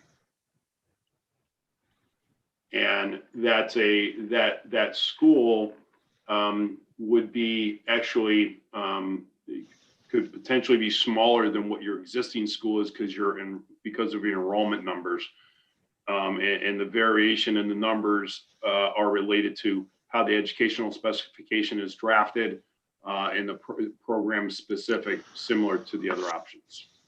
So I'm showing that we're saying renovation is 153 to 189, meaning if these numbers work out, now obviously the reimbursement rates are a little bit different, but we could build a brand new school for about the same cost as renovating. Rich, I would bring you back though to the categories that you're evaluating, and it doesn't actually get into the cost except for when we get into Jim's portion of it, which would come from these high-low probables. Chuck, is, if we were to go out to the public at some point saying, we're renovating, even if it said renovate or build new, if we left that open as the end of the plan, I just hate to lock us into renovating, even if that's 10 years out or more. I think, Yeah, go ahead, Renee. Rich, I'm not sure the numbers you're looking at. I don't have them all in front of me, but I will caution you to, when you look at that cost, perhaps if you're looking at it in 10 years, that cost is escalated at 3% per year. So it's 30% higher than what a present cost would be, which is probably what Chuck just provided to you. So you gotta look at which point in time that money is being spent because of escalation. So I'm not sure what you were looking at, but that's just an observation. I was just looking at the spreadsheet that Chuck had given us last meeting. I think What year was it? What year was that renovation? Was that at the end? The 180? That was at the end. Yeah, so that's escalated 10 years. Yeah, so you're right, Renee. So I had on the new, let me just correct, on the new high school in the escalation, you're 100% right.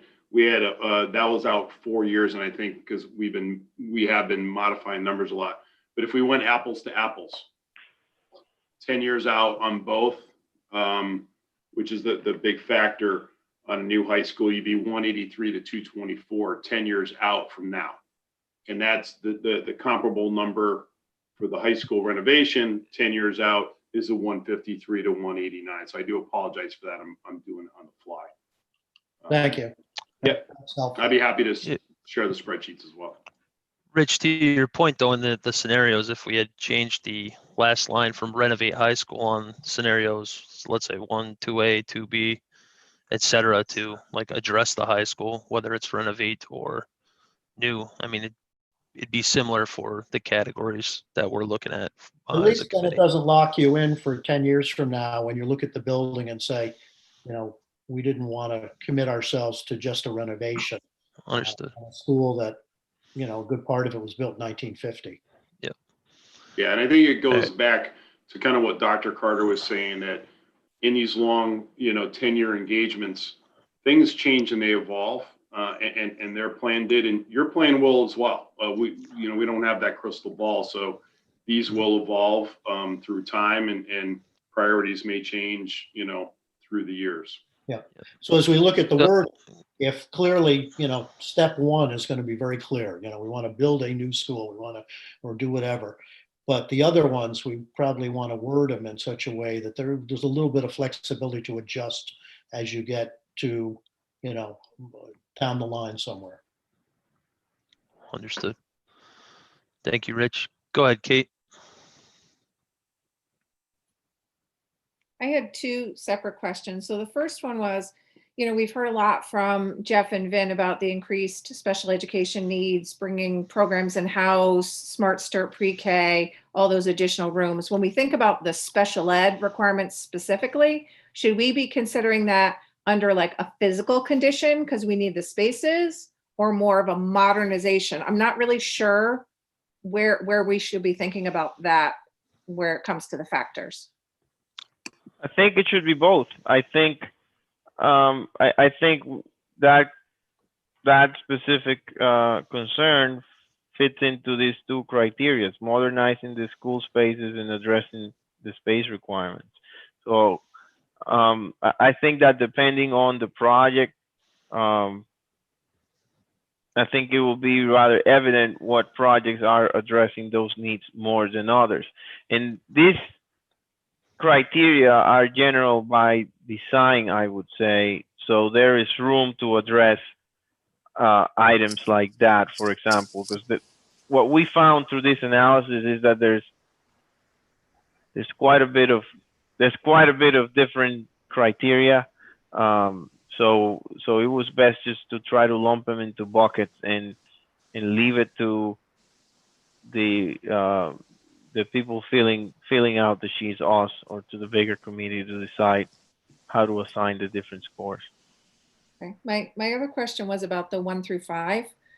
I created many rubrics, and we never do an odd number because it's too easy to go to 3. Like if you don't want to make a decision, you just, oh, it's a 3. is there any way we could change the 1 to 5 to a 1 to 4? Because it kind of forces you to make a decision one way or another. That's good feedback there. Mhm. I mean, we could, want to bring that back to the options committee, or what were we planning to do there, Renee? Locked in at the 1 through 5, or? Oh, that's good feedback. Yeah, I wouldn't be opposed to that. Nope, neither would I. Neither would I. There we go. Okay. That would also change the calculation though, right? In there. It's still weighted, because Still you're weighted. weighting it to 100%. Right. The weighting up above equals 100. You can still get 100. It just, the weighted Right. scores may modify a little bit. Your formula just has to change in your calculation box. Yeah, we'll have to change the weighted. Yeah, that was- John, we'll go ahead and change that later. We don't need to change on the fly, but we'll Okay. change and make sure No all problem. our formulas, because the weighted score, we have to modify that, and doing things on the fly is always dangerous for Yeah, us. this will change. Yeah, that's my Yes. question, that formula. Yep. Yeah, Okay, absolutely. thank you. Yep. Yeah, I think that's good feedback. Thanks for that, Kate. That's Yep, all I great. had. Thank Yeah. you. No, that's great. And then Ann, I think you were up next. Jim, I see your hand too. I'll go to you Okay, after. thanks. Yeah, my question was on this, somebody called it ranking, which to me says, so we're taking these 5 scenarios and we're putting a 5, 4, 3, 2, 1 on them. But that's not what you're talking about. You're talking about No. each No. scenario and putting it somewhere. Correct. 1 It's a through score. 5, It's not a or now rank. 1 through 4. So we're scoring it. And my question is, so a couple of them could be the same, Absolutely. Right. each column. It's Okay, ranking against the criteria, not ranking against each other. Not against And each that other. was a discussion in our subcommittee. It's a ranking against the criteria. I great. had that question So as I- well. Yeah, and I totally agree with Kate on the 1 through 4 as opposed to 1 through 5. That makes a lot of sense. Yeah. Mhm. Yeah. Thank you. Go ahead, Jim. Thanks, Chuck. Yeah, I wanted to clarify. So first of all, just to go back to what Rich said too, I've been able to follow up and watch your options committee work, and you guys have been doing a great job. So thank you so much for all the time you've been putting into this. I know it's definitely not easy. The first option, I just want to clarify, since the first factor is addresses enrollment. The first option, someone kind of remind me, when we say taking one of the schools offline, like Chapman, for example, are we saying we're going from 4 elementary schools down to 3, or are we possibly just, one of those elementary schools is going to be a new school? Yeah, so in that case, and Chuck, maybe you could clarify, but the K through 6 in that case would be, you'd have the new K through 6 school, you'd still have Highland, Doolittle, and Norton. So you'd be replacing Chapman in that case with a new school. Okay, Yeah, so then, okay. No, you're right. Chuck's right. Yep. And I think if you want more information, the past meetings that we've had, there are more detailed descriptions of what each one of these options are. Yeah. And one of them is Right. a new elementary school in option 1. So I would say, We don't have room to not build another one. Jen, that's a good point. Perhaps when we send this, because the next step here, if we can all agree that this evaluation criteria is valid, we're going to be sending this out to each one of the committee members. And perhaps we should also attach that presentation from Colliers that detailed what each option was. And then we're going to ask everyone to fill this out and send it back. So those are the next steps here. But we should include that document as well so people can go back and reference. Yeah, that's a great idea. Agreed. Very good. Go ahead, then- Tony. Sorry. Oh, sorry. Oh, Jim, did you have something more? I'm I sorry. had one more. I should have let you know exactly how many questions I have. So that's good, good Zoom etiquette. But and the benefits to the whole community, that's the one sort of factor that I'm a little bit fuzzy on. Like as we go through these, I mean, I've watched your your meetings, so I understand that, obviously we all know that as we go through this process, the whole community is going to benefit. So I guess I don't know, I'm a little bit, I'm not sure how I'm going to approach that particular factor for each one of these. It seems like it'd be kind of the same number for each one. Should we be thinking about it as like the kind of the initial benefit to the whole community? What that is, rather than long term? Renee, do you want to answer that, or do you want Chuck or I to jump in? Right. So I agree with you, Jim. I think over the 10 years, the whole district will benefit. However, I think that it is important to recognize that the starting project, the flagship project, is an important one. And in order for the plan to be successful, that first project needs to be successful and needs to pass referendum. So getting support from the entire community on that first project is important. And I think that also needs to be considered by this committee. So I think that plays into that factor. It also plays into that factor how much impact the families of the town are going to have as a result of all the work we do here. Are the kids going to have to go through multiple schools through their years in the district because of our plan? Are we going to have to redistrict, etc.? So it's more aimed towards that. So there's a bunch of stuff that are bundled together in there, but I'm not sure if it's a little more clear. Yeah, it is a little bit more clear for me now. Thank you. I think I understand that better now. Thanks. You're welcome. Thank you, Jim. And Tony, I saw your hand before it. Yeah, thank you, Chuck. Yeah, thanks for putting this together. Ann might remember, I think we went through a similar exercise last time. I'm embarrassed to say I don't remember a lot of the detail, but I know that when we meeting the last board 2-3 years ago, when we were looking at weighting things, we were looking at some detail too. So Kate brought up something very interesting when she mentioned special needs, the Hummiston needs, things like that, under educational spec. In my mind, it goes both under physical condition needs and benefits all students. And I think for Andrew and I think, being on the board, we can, and obviously working closely with Jeff and team, we have a good idea of what the educational spec would be for each of these scenarios.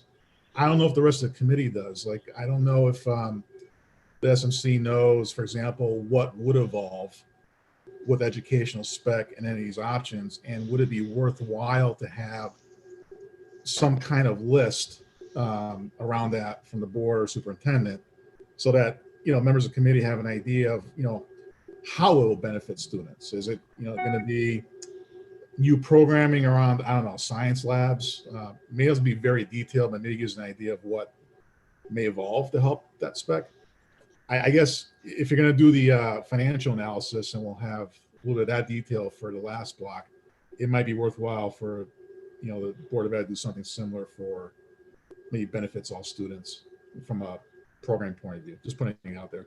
I don't know if it's too much at this point, but otherwise it's going to become subjective to say, yeah, well, everything benefits all students, but if you can't really see the details, it's difficult to weigh each other. Yeah, I think that's, I don't know if it's right at the level we're currently at as far as evaluating the scenarios, because I think the spec would be similar for a few of these, right? And maybe that's when we're like looking at a plan like 1v1, when we narrow it down a little bit more, you kind of get into that level along with looking at the building options. I don't know what you think about that, Renee. Yeah, I agree. I think that at this point, this is very general by design. I agree as well. It is more general, and it's the purpose of this is really to kind of narrow us down to a few specific scenarios. Once we have it narrowed down to a few, then we can do a deeper dive into more of the details of each particular plan and then compare those and get more information. But at this point, we have a lot of options, and we're trying to, on a general level, kind of narrow the focus a little bit to the ones that give us the best and the biggest bang for our buck, really. Okay. Thanks. Matt, did you have your hand up? Yeah, go ahead.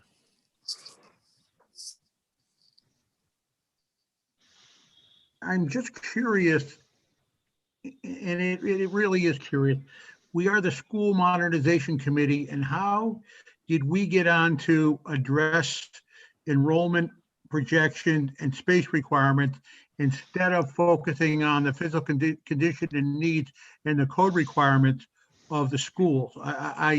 I disagree with the weighting, and I'm just I'm curious as to how this committee came up with weighting enrollment projections as opposed to school modernization. Thank you. Okay. Yeah, Renee or Chuck, you want to tackle that with the mission statement part of this? I mean, sounds like.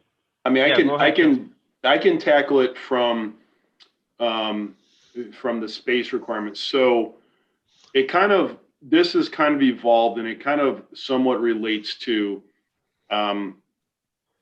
back in our original presentations, somewhat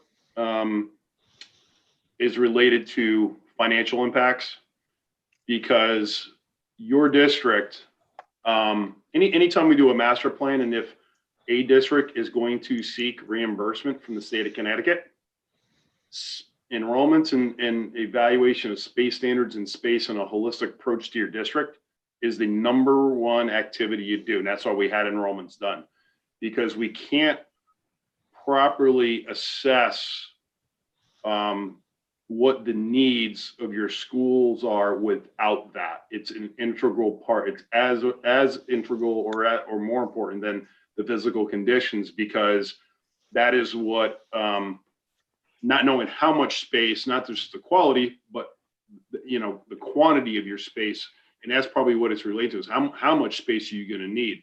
Without doing that assessment and determining, because if we didn't look at that, we would just go, hey, let's look at renovating the spaces or building new in kind here. But what we have to remember is that if you're going to go to the state, to OSCGR, and request them to be a partner with you, this first column is the first thing they're going to ask you. They go, what's your enrollments doing?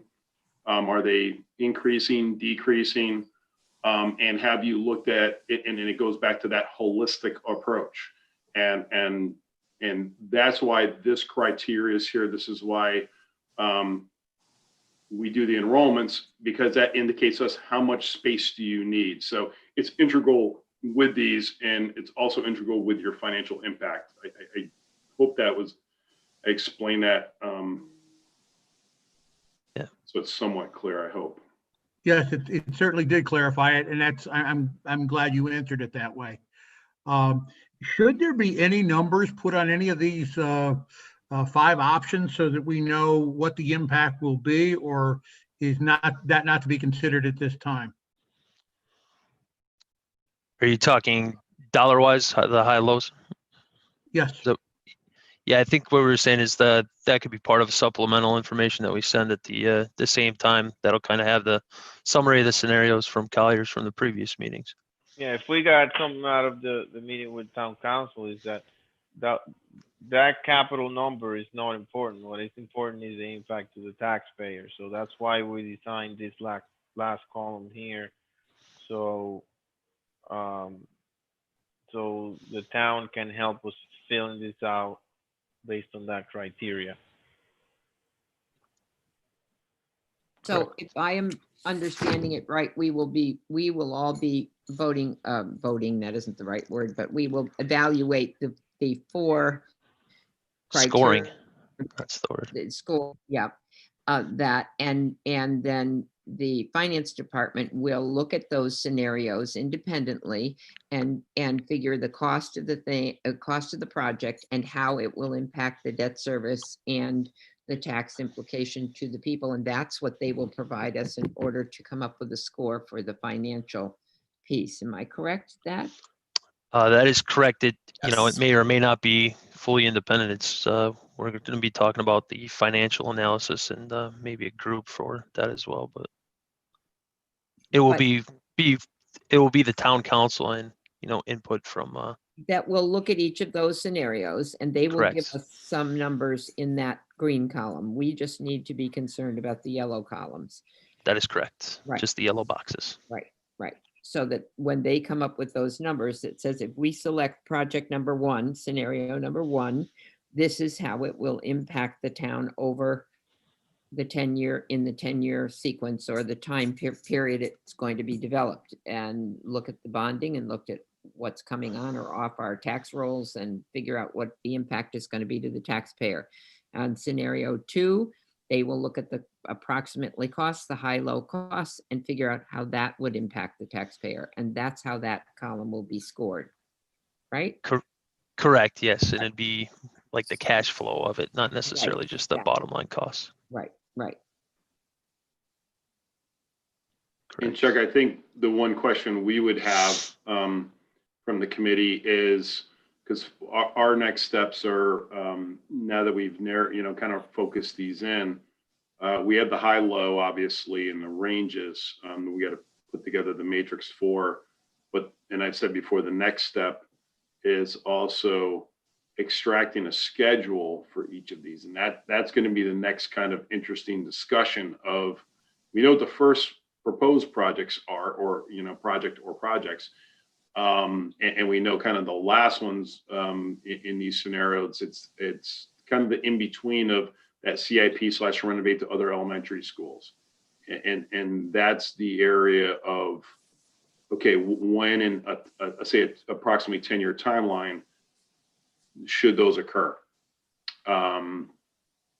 They could, if it, and again, and then a question within CIP and renovate in itself, when we've kind of grouped those together, and we've talked about some of those, but the next step is to put the timeline and then extract out these costs over it to give to Jim and maybe a more accurate form, if you will, over a 10-year or 12-year timeline.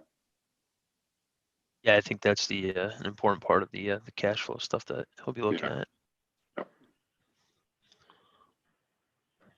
All right. Yeah, Rich, I saw your hand go up there. And then if there's any other questions, anybody? As we're looking at this, obviously, in some cases, projects would be more disruptive to the educational process than others. For instance, if we renovated the high school versus building a new high school, renovating while the kids are there in the building is not an easy process. And that would be true if we renovate the elementary schools or Dodd while kids are there. Where would that fit in this matrix as we're looking? Renee, you want to handle that, or I could say my thought on that is that's a project specific thing, not necessarily scenario based, where we don't really know what that impact is yet, right? Renovate the high school, it would all depend on how they phased it in, and that could be something that you look at on the project specific after we narrow it down and we get into, like I said, like that 1v1, or you got maybe 3 scenarios or something, but I don't know that it would be a large weight on the 4 categories that we have right now. I don't know what you think, Renee. Yeah, I would agree with that. That might be maybe Chuck, if maybe a comparison between, like, say 3A and 4, right? That might be a criteria comparing those two against each other, because obviously building a new, moving them into a new and say demolishing the existing, that could be a factor if you were to look at those two against each other, potentially. And we do look at those, like say in an elementary school, one, say 2A and 2B, some of the, one of the, in 2A and 2B, even in 1-2 degree, you're going to have Dodd in 2A and 2B, as potential swing space if you were to say renovate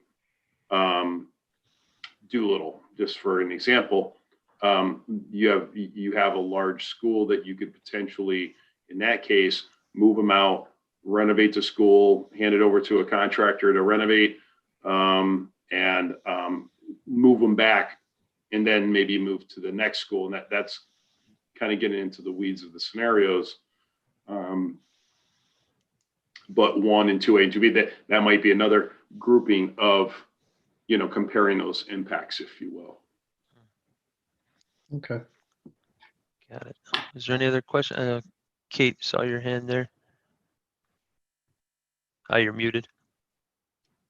I have one more question about the benefits to all Cheshire students, because I want to make sure that I score this one correctly. All the plans, no matter which scenario, really encompass all of the schools. They're comprehensive. We're doing something.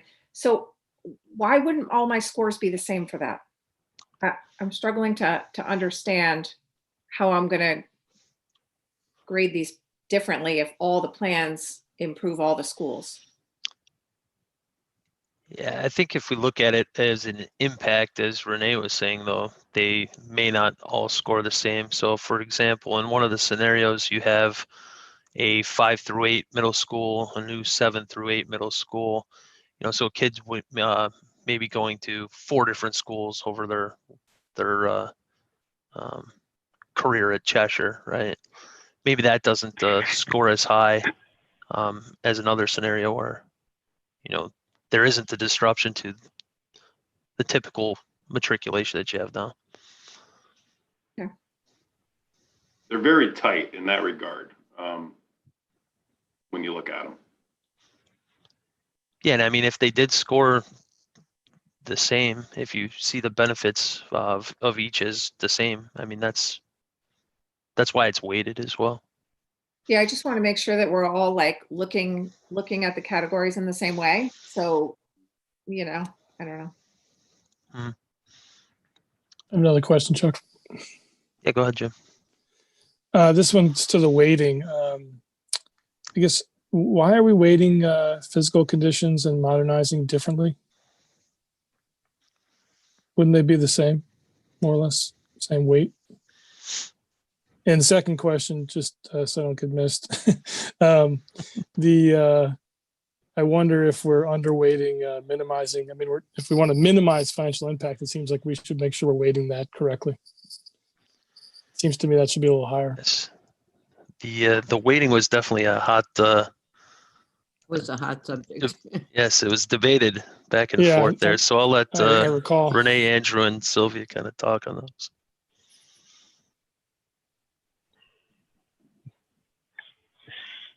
Where to start? So the way we did it is we picked one, the one we thought was the most important one, and then we assign a relative weight of all the other ones in respective to that one. So perhaps if you look at it from that perspective, it will make a little bit more sense. There's certainly different ways to assign weights. It's an art, not a science. Certainly assigning the same weights to all the options, it just didn't, in our opinion, represent. It was not fair because not all criteria was equally important. But no, certainly open to any comments on this. And Renee, may I can't, I've got my screen view gone, so I can't see me, but Jim, you're right. We had that discussion about, we couldn't decide which one was more important. They were that close. And so that was a discussion that we had. And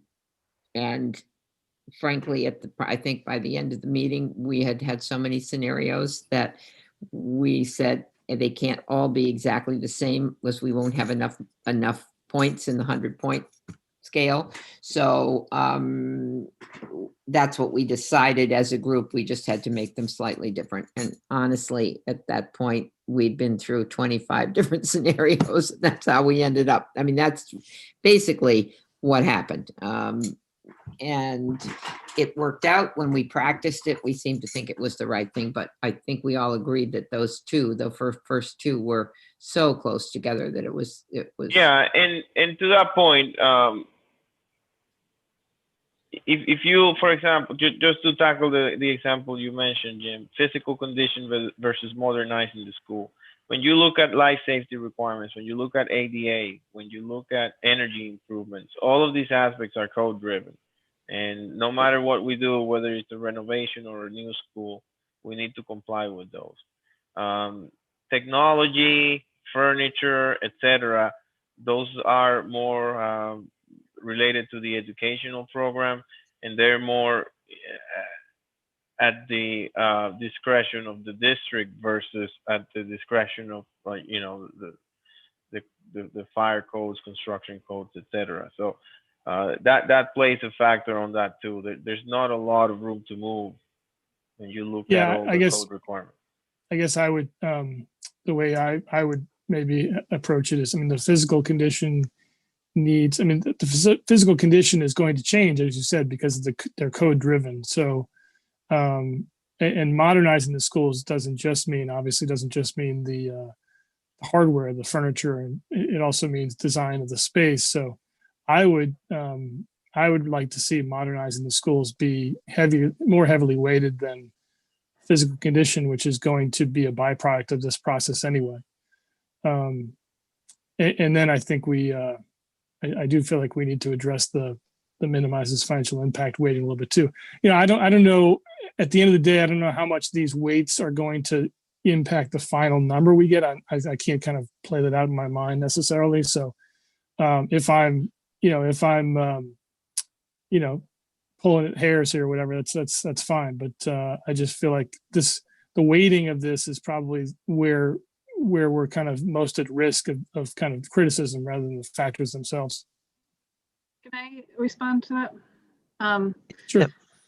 So I understand what you're saying. The physical conditions, I feel, is very different from the modernizing the schools. As Renee had mentioned, it's really the needs of the schools, where it's deficient and where it needs to be upgraded. And then the modernizing is the thing that we would like to do to make things rise to another level.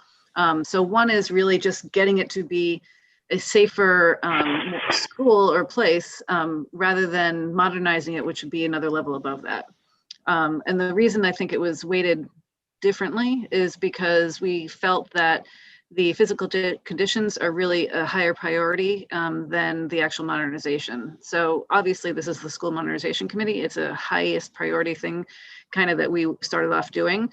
But once we did the research and we had the analysis done and the enrollment data, it was obvious that there are things that need to be addressed that are a very high priority and a very big concern with some of these schools and some of the buildings. So that's kind of why they were separated and why they were weighted the way they were. Yeah, Okay. thank you. That's a much better explanation, right? Thanks. And perhaps, you know, and I'm just here thinking crazy, but You're crazy. perhaps Here we go, Renee.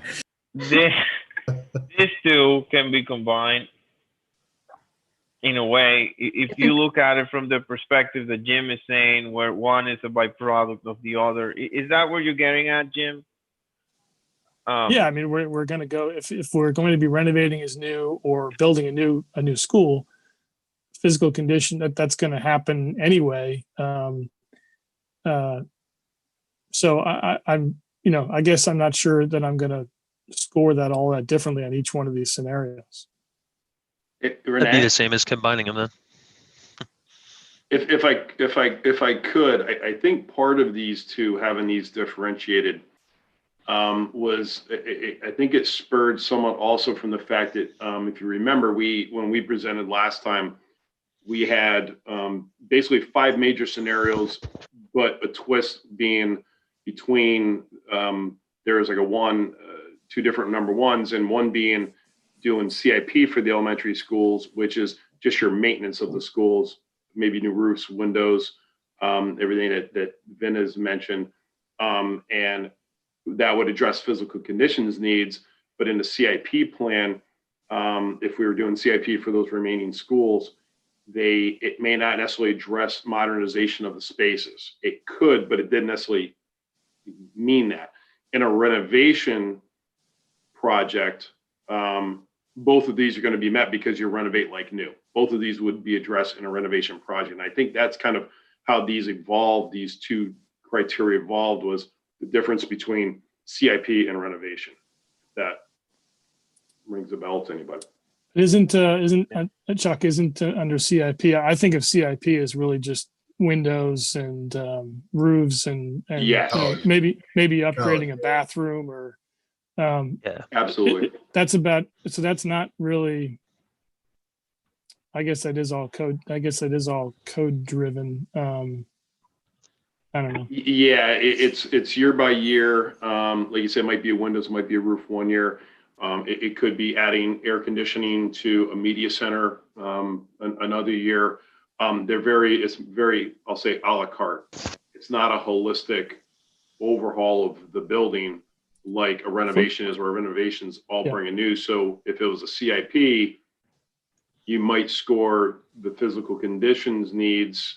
Well, going back to this being about modernization, and I know that's not what this all is about, but it just, I don't know, it just seems to me that we're overweighting physical condition for a couple of reasons. I don't know. Am I alone in that, guys? I don't need, you know, I don't need to keep hitting this nail over the head. I think that it's the terminology modernization, that the word modernization is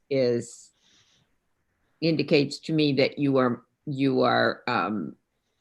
upgrading and doing modern changes to an older building. But I think that maybe that's not the right term for the committee. I think maybe that wasn't thought out well enough, because I think we needed to improve the conditions of the schools, and the word modernization was used to describe improving the conditions of the schools. And the intent was for us to figure out how to do that. And so that's why I think this is okay. And I think what you're concerned about is the word modernization. There's the difference between just making it safe and usable and modernizing it, but either of those things addresses an issue that has to be addressed in our schools that are old. And that was the choice of the word. Maybe it's just a matter of semantics there. Because if you're improving your physical space, it doesn't necessarily mean, or physical conditions doesn't necessarily equate to modernizing. I think modernizing would, to a degree, in some cases, equal physical condition. I don't know if it's a right, but I think I understand Jim's point. And you know, these evolved based on like 7 different iterations, and at the point we're at on all these criteria that we have, I think these two are pretty close to each other. I'm starting to see it. I think I'm drinking the Kool-Aid here.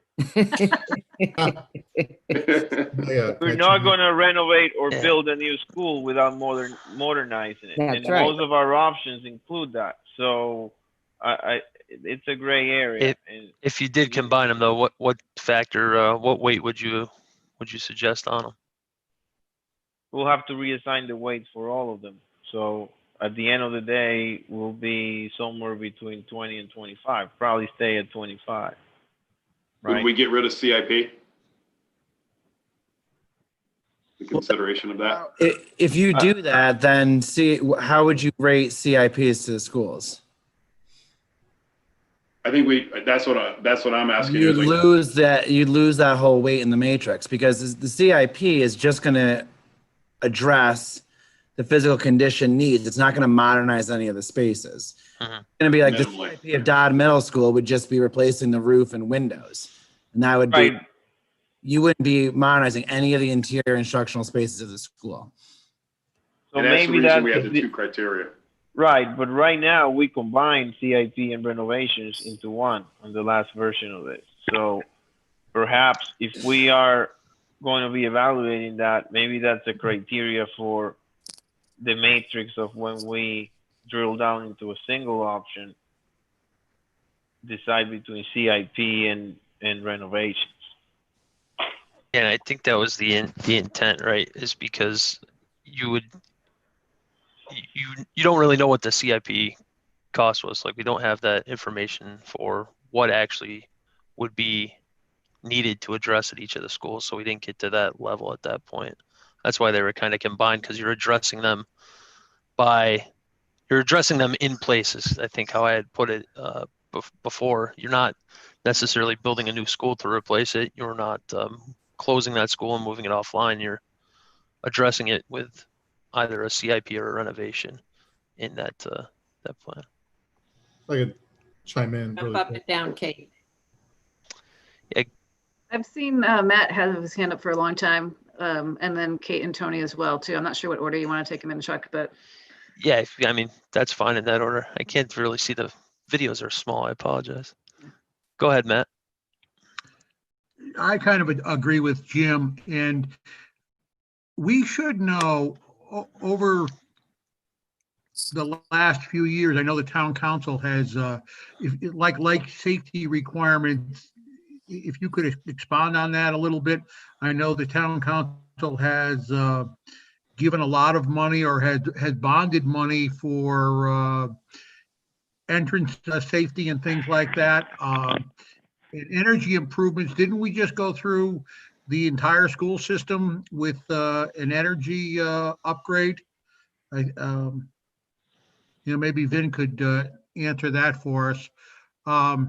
And I agree completely with Jim that I think those two should be together.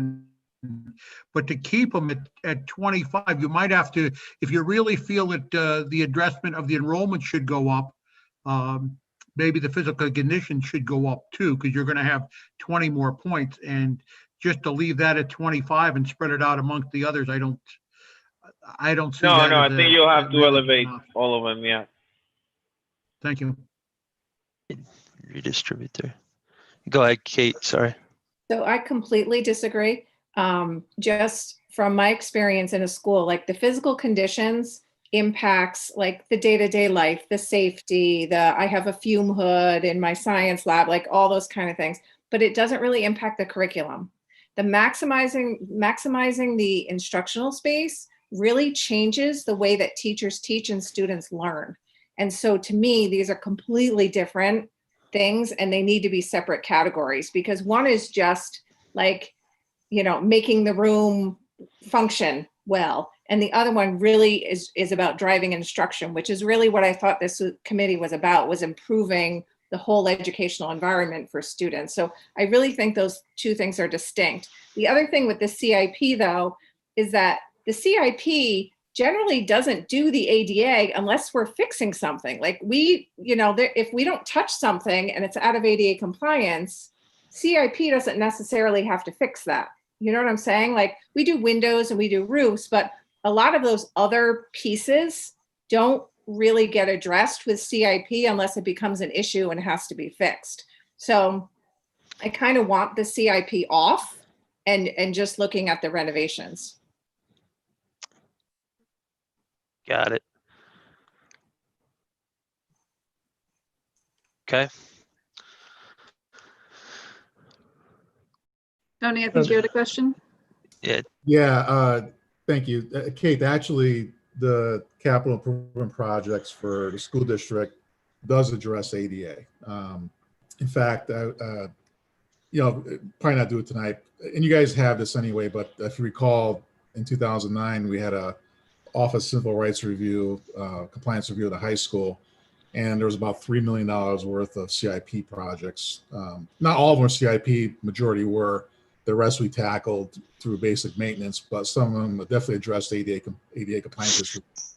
But I think, I look at the first, I do believe the order is correct. The enrollment projection space requirements are absolutely priority for me. I think if you address the space needs at the schools, that enables more flexible configurable classrooms that help with learning. I think the word modernizes throws us off, where it says modernizes school instructional spaces. I don't think combine them is going to be an issue. I don't think you can remove the CIP from the list if you do. But I agree that the weightings will have to change a little bit for these categories. I was going to say that I'm a little surprised that minimizes financial impact is rated as high as it is. But then again, this is really for the town council, which is important to weigh in on that aspect, because the charter of this committee is to deliver a comprehensive plan. While we're not supposed to ignore cost, we want to make sure that what we're delivering meets all these needs, and then how it impacts the town. Obviously, town council. Yeah. But I think it's right. I could support. I see what Jim is saying. I could support combining them, but I would have put a preference on physical condition over. Tony, can I mention that what you just mentioned about in our charter, it does say that we have to do it in the considering the fiscal impact. So that's kind of why it's in there, is because the mission statement says that we have to consider the fiscal impact to it. Yeah, I don't think it's as high as modernizing the school spaces, though. Okay. But got it. Point taken. Thank you. Yeah, I think all this is good feedback to kind of take back to the options subcommittee. Yeah, so here's what I would propose. If any feedback on this, perhaps let's circulate this spreadsheet and provide us any feedback before our next meeting, so we can go back and reevaluate this and do a little bit of fine tuning. Are you suggesting that we're not going to fill this out now? Or you want to I'm not sure what you're saying. Can you repeat that? I'm asking Colliers to, I'm asking Colliers to send this list so it can be evaluated by the team, get any feedback, and then at our next meeting, we'll produce a final version. Sounds like there's just too many comments, so. I disagree. We don't have time to do that. We have heard everyone's comments here, and I feel strongly that everyone has very valuable comments, absolutely. But I haven't heard anything that's going to be a significant mathematical impact to this, the entire thing. So I don't think we can wait another week on this. We need to make a decision. This needs to be sent out and have everyone score everything. And while you're scoring it, if you have significant questions that are really tying you up and causing issues, we can definitely discuss it, but we can't have another round of this. We've gone over this for weeks and weeks now, and we've spent 10+ hours going through this. I will not support going another week on this again. I understand, Jen, but for the whole committee, is the first night we've seen this completed sheet. So I think it is important to get the feedback. Absolutely, and we've heard everybody, and I still don't think I've heard anything that's going to make a statistically significant change in how these things are calculated. I think it's important to note what we're looking for the feedback too, though. I mean, we're not taking the scores of everybody, just taking the average and saying that's our rank. We kind of want to see where there's a agreement on the spots, and then kind of come up with a consensus rank of that. At least that was my understanding of what we were looking to do, right? So it's not like we're locked into, okay, well, we're proceeding with option one after this. We're looking to get the feedback, make sure we're on the same page, can kind of get a consensus of which way to proceed with these options, and then go from there in the following meetings.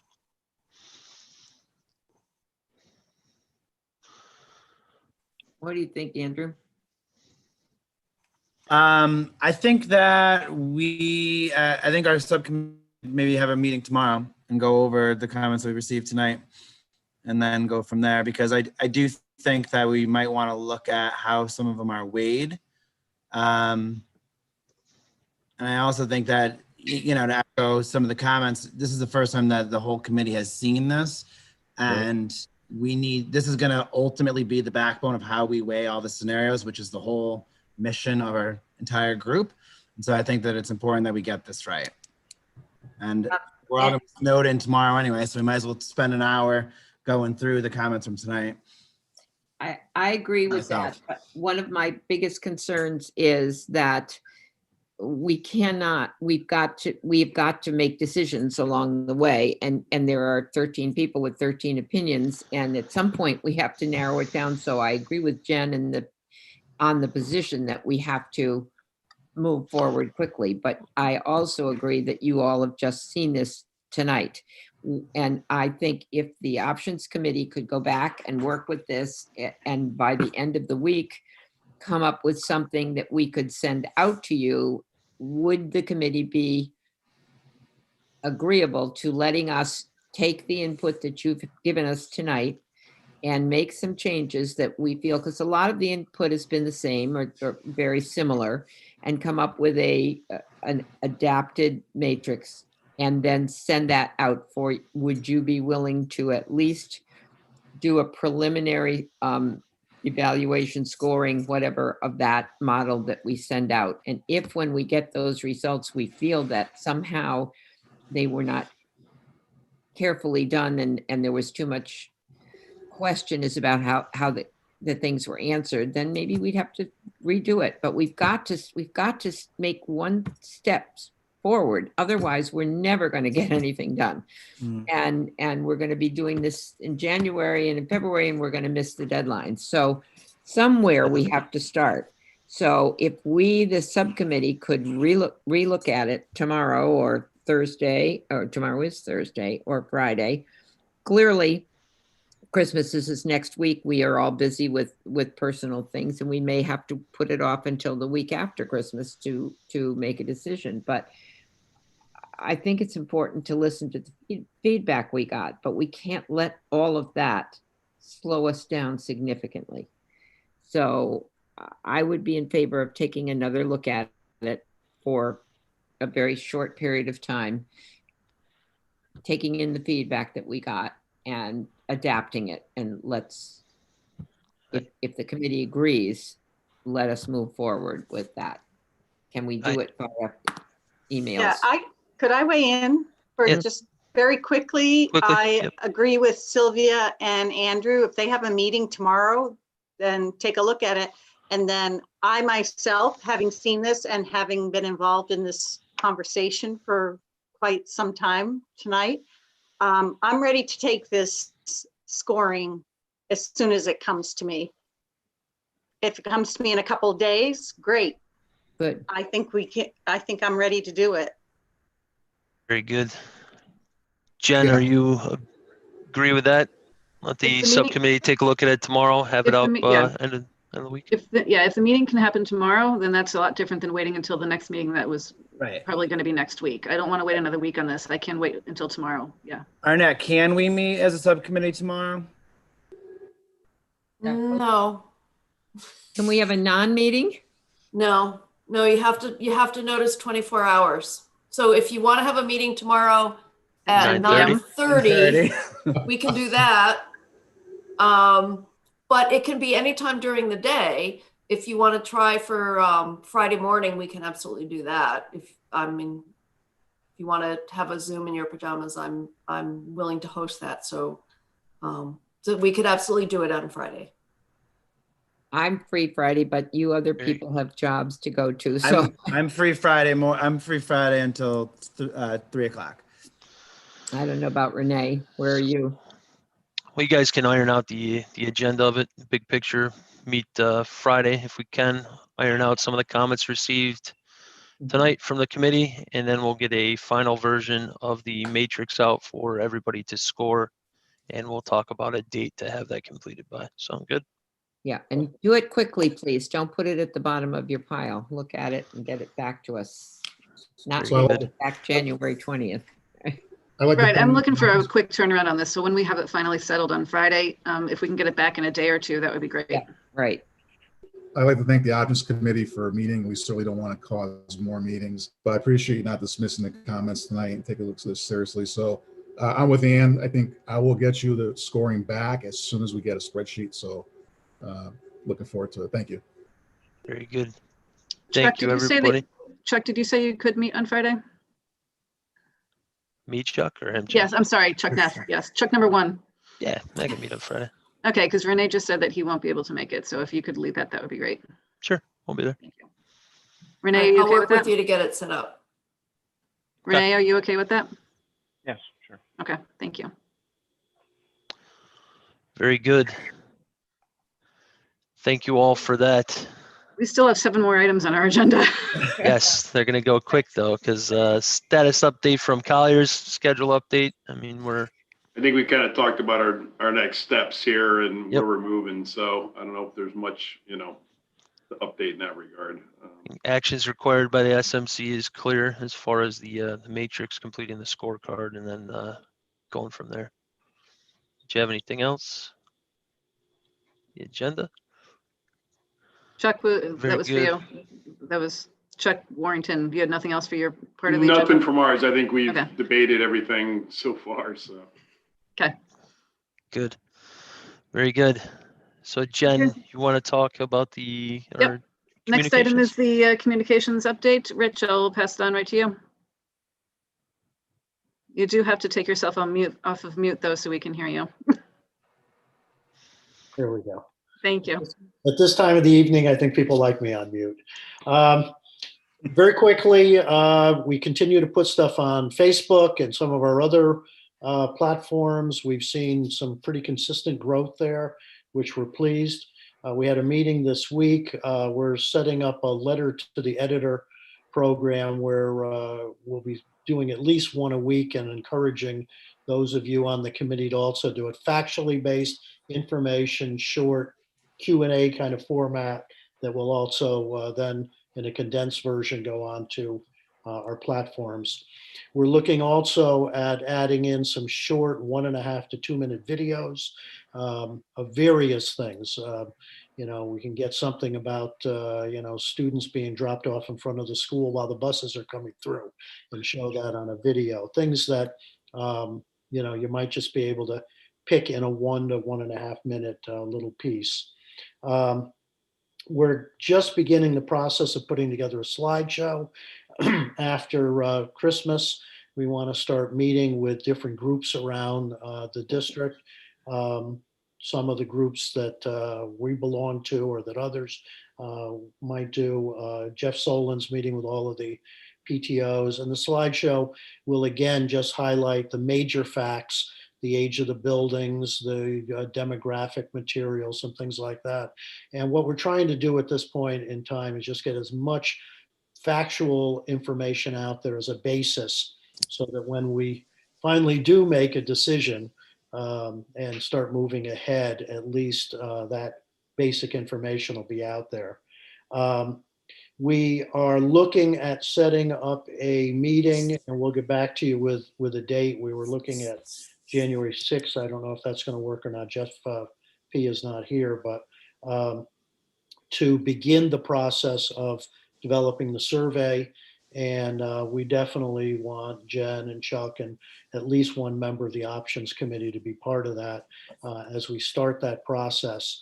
And that'll take us a little while. And we started playing around with some of the kind of questions we want to ask, which would include the information in the questions so that people aren't just giving us gut reactions, but are actually, looking at some of the information, the data. But we need, support and help in terms of how those kinds of questions should be asked. And then the last piece, as I mentioned earlier, Jim spoke with Jody Bemis, and then the two of us had a meeting together with her. She has agreed to start the process of establishing a PAC. We shared a lot of information with her, talked extensively about the process, and I want to get her connected with Daria to talk about what was done up in South Windsor. So she's got, some time now. We wanted to make sure this was starting up early, and her window really would be from the time that the town council approves a proposal until we get to referendum. So there's several months there to gather people, gather money, lay out the plan, do the things they need to do so that they can hit the ground running when it comes. And that's essentially where we're at right now. Do you have any thoughts on the rest of the team for the PAC, like a treasurer or anything like that? Not yet. Just curious. Yeah, Jeff Solon had given us some lists that were developed in the group that you were in, Jen. And we gave all of that to Jody to take a look at. Okay. And I have to get back to her. We wanted to give her a little bit of time to digest all the information we gave her. So we're not there yet, but we're moving along. Okay, anyone have any questions for Rich or the rest of the communications committee? Okay, thank you very much, Rich. All right, thank you. Next on the agenda is the financial analysis of the options. Last time we discussed possibly forming a subcommittee for that. Upon further review, we decided that a formal subcommittee is not really the way we want to go because of the nature of the work. It's really all being done by support staff, the town staff that will be like Jim's team.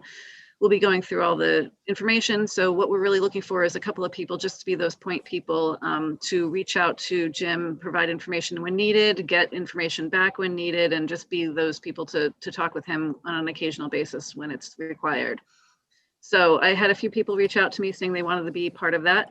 Don Walsh, as well as Jim Jinks have requested to be part of that team. And then we also asked Tony Perugini to join as well. So the original email that I had sent out to Don and Tony a couple days ago was just the two of you, but in the meantime, since then, Jim has requested to be part of it as well. So if the three of you can kind of tag team this and cover each other and work with Jim to get whatever information he needs as far as these options go, that would be very much appreciated. Being able to look at those numbers and take a look at what's going on, that would be great. Does anyone have any questions, comments, or concerns about that? Okay, great. The next item is any feedback from the Board of Ed SMC members. Can I go, Tone, quick? I'll keep it really quick. We had a planning committee meeting of the whole back on, when was that? November the 10th. Whereas all of the Board of Education members were there, Colliers was there and did a presentation, whereas they went over all of the school modernization options, which we are currently discussing. I think I could speak for everyone on the board. Everyone is very thankful for the work that SMC has been doing. They understand that there's a lot of work still to be done, and it was good for them to for everyone who hasn't been following along with all these meetings to really see that we are taking a holistic look at all of the different options that are on the table, and they're happy to be a part of that. And then whatever support the board needs to give to this committee, they're willing to do so. We have a full business meeting tomorrow of the Board of Education, tomorrow night at 7 o'clock, for those of you who are around and have something else they'd like to watch. Other than that, Tony, I don't know if you have anything from the board's side. No, it's pretty much it's a good topic, and I do apologize to Jen and Chuck because when Jeff asked us if we needed Colliers there, we said sure if they have time, but I assume he cleared that with Arnett and team. So moving forward, if we need any other vendor from MSSME to be at these meetings, definitely give a heads up. But so as he understands, there's no legal way for the board as a whole to have a discussion without having an official meeting. And, the best way for us to do that is in the planning committee, since this is planning related. And it's important for us to know that we have 4 relatively new board members since the last plan. So the more that the board can meet and have its own discussion on this, it'll help you guys too. I suspect in January, even though we have a ton of budget meetings because lo and behold, it's 21-22 budget season again. We're going to try to weave in some more focused discussions, perhaps talking more about educational programming in various scenarios. So we'll keep you posted on that. Beyond that, it'll be a long meeting tomorrow night. We'll get COVID updates as well as some other positive news in the school district, but that's all we have. So thank you. Okay. And would you like to add anything? No, the gentleman covered it. Okay, thank you. Okay, next item is the same town council feedback. Anything from you guys? No, I think you can repeat Andrew's report from the Board of Education. It's about the same. We've been busy with a lot of other projects, but the council is, many of the council members, I can't speak for everybody, but I know many of them are following these meetings, and they are pleased to see the depth that we're going into to look at all the options and so forth.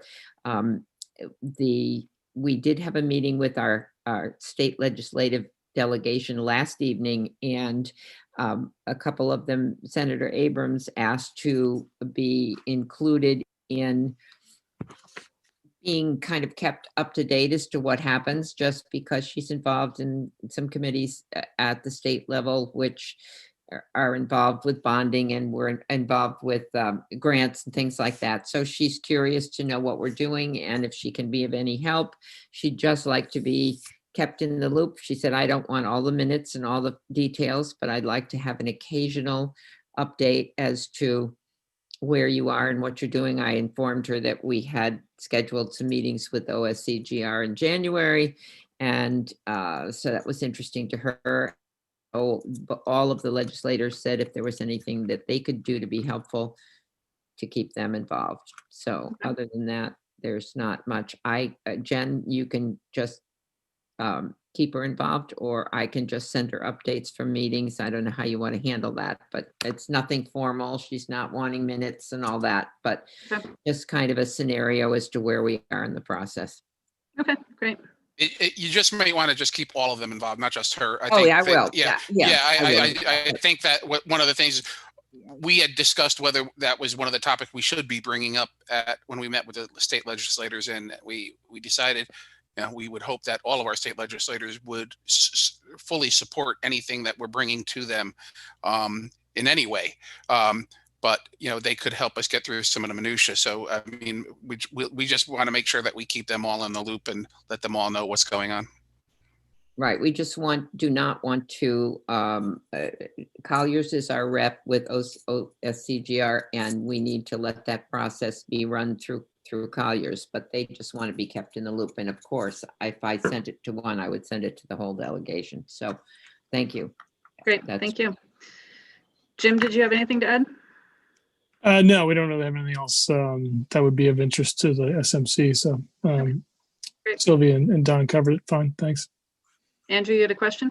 Yeah, was the bid waiver taken up about the survey? Yes, it was, and it passed. And it passed. Sorry, I missed that. Thank you. Okay. Next is public comment. So, John, would you mind sharing that grid? Sorry to put you on the spot so quickly like that. But the latest comments log that we have, we'll start with that. Yeah, take your time, that's fine.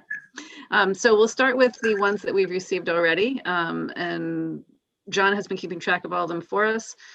I'd like to go into them a little bit more detailed than we did last time. We didn't really read them last time. So anything that's been new since the last time we talked, I need to see my screen better. Hang on. And let me, okay, that's better. So we'll start here. We'll go through the ones that we haven't talked about before, and then we'll go to Arnett and see if there's anything new since the last time she sent us information.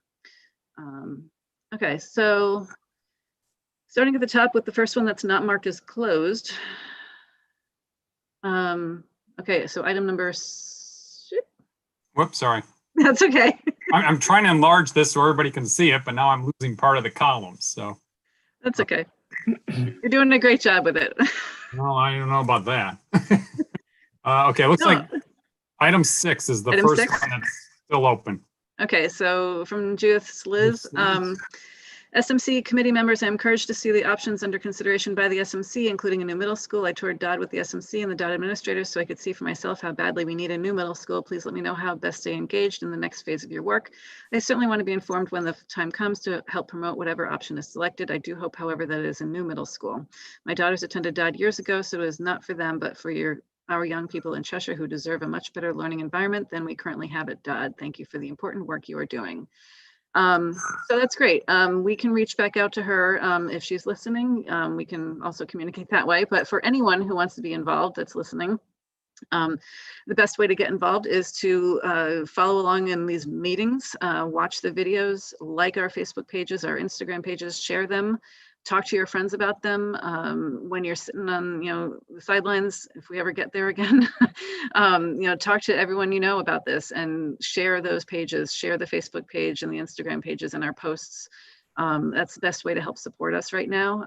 Once we have an option and we are pushing forward with trying to get it approved, there'll be a different level of work required. And there's also the PAC. Once we get that, not we, but once that does get up and running, there's also the ability to get involved in that as well. So I can draft up something and send this back to her as a response.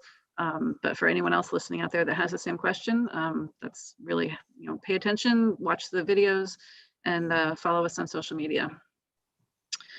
Okay, the next one. Sorry. Number 7. So 7, 8, and 9 are all from Brian Lopez. Dear committee members, thank you for accepting feedback from the public about the construction plans for new schools in Cheshire. I'm strongly in favor of the plan that begins with the construction of a new 6 to 8 middle school.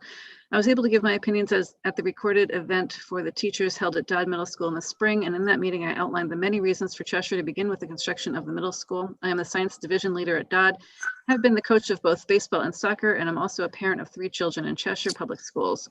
As the science leader at the school, I believe that our new NGSS curriculum would be best served by providing our students with a science experience from certified science teachers for grades 6 through 8. Science is currently not taught 5 days a week in grade 6, and building this new 6 to 8 middle school would ensure that students would have a certified science teacher and science instruction 180 days a year for almost an hour a day.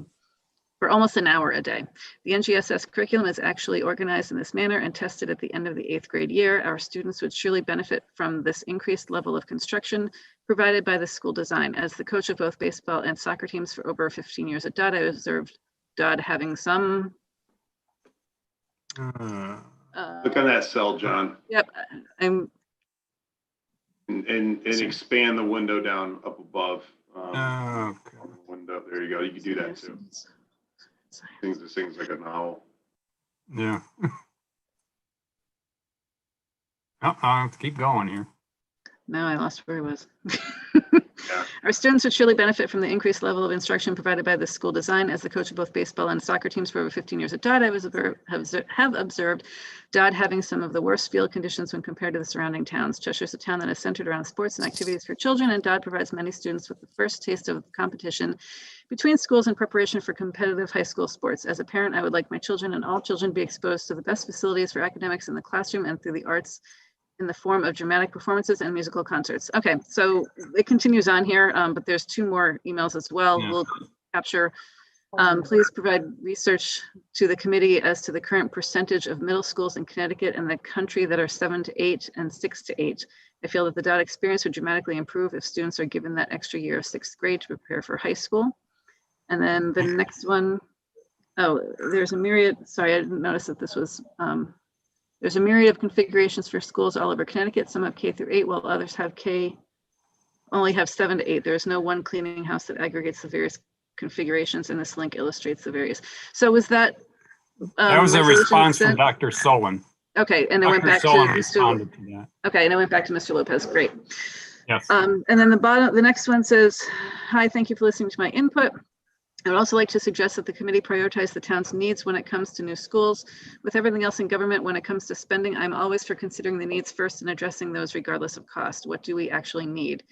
I feel we need to start with a new 6 to 8 middle school and play from there. The town council has to be ready to increase the mill rate to cover the cost of these new schools. In the past, they've been reluctant to increase the mill rate for these improvements to the schools. This is why I believe the whole endeavor begins with a leadership group that is enthused about the projects and then is able to sell it to the public prior to the vote. We need new schools and we cannot delay any longer by stressing costs to the taxpayer." The next 2 are also from Mr. Lopez. Please pick the best project or scenario, which I believe to be the new 6 to 8 middle school, and then let the taxpayers decide if they want to pay for it. We need the top of the line schools for our children and our town's future. The plan is to do the best thing for the schools and children. We need to put costs in the back burner and support the plan that builds the best schools for our children. Parents will want top of the line schools in Cheshire. We need to pay for it. I believe the citizens are ready for this expense and it will surely attract families to our town in the future. Okay, and then the last one, or maybe not the last one. But believe that's the last. Okay, the one. next one. Okay. Thank you for hosting the meeting on YouTube for the public to hear last night. I was also appreciative of the ability to send in comments related to the school construction options. However, I was hoping that the committee's comments would have been better balanced with the sharing of actual comments from the public, as noticed on the agenda, especially since a large portion of the meeting was centered on seeking input from the public through a survey. I hope future meetings find an opportunity to share comments from the residents of Cheshire. Yes.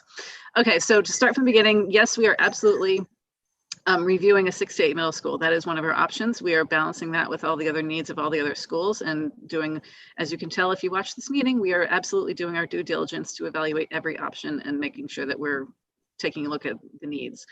As for the comments, I do want to mention that the last meeting that we had last Monday, we did kind of skip over some of the comments. We mentioned them briefly, but we weren't in a position at that meeting to be able to dive into them deeply. So I wanted to make sure in this meeting, we did cover everything that we had received since the last 2 meetings. So I do apologize for not getting into the detail of that in the last meeting, but I wanted to make sure that we do that in this meeting and going forward as well.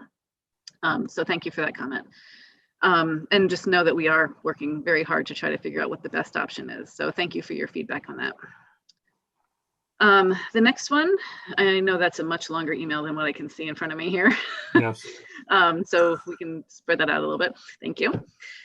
Dear School Modernization Committee, I would like to start out by saying how appreciative our community is of all of your efforts in designing the future of our school district. The school system is the backbone of our community and provides the necessary structure for our children as they grow to become leaders in our world.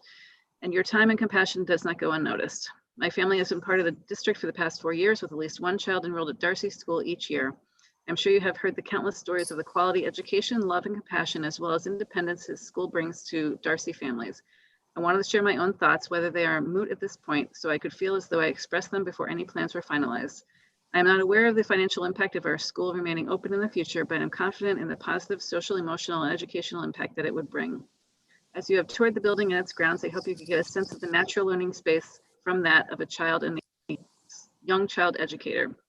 At minimum, the playground is one of the only fully shaded and contained playgrounds for young explorers. Through the pre-K and kindergarten programs, the children are surrounded by nature and utilize those experiences in their learning, which is the foundation of early childhood education.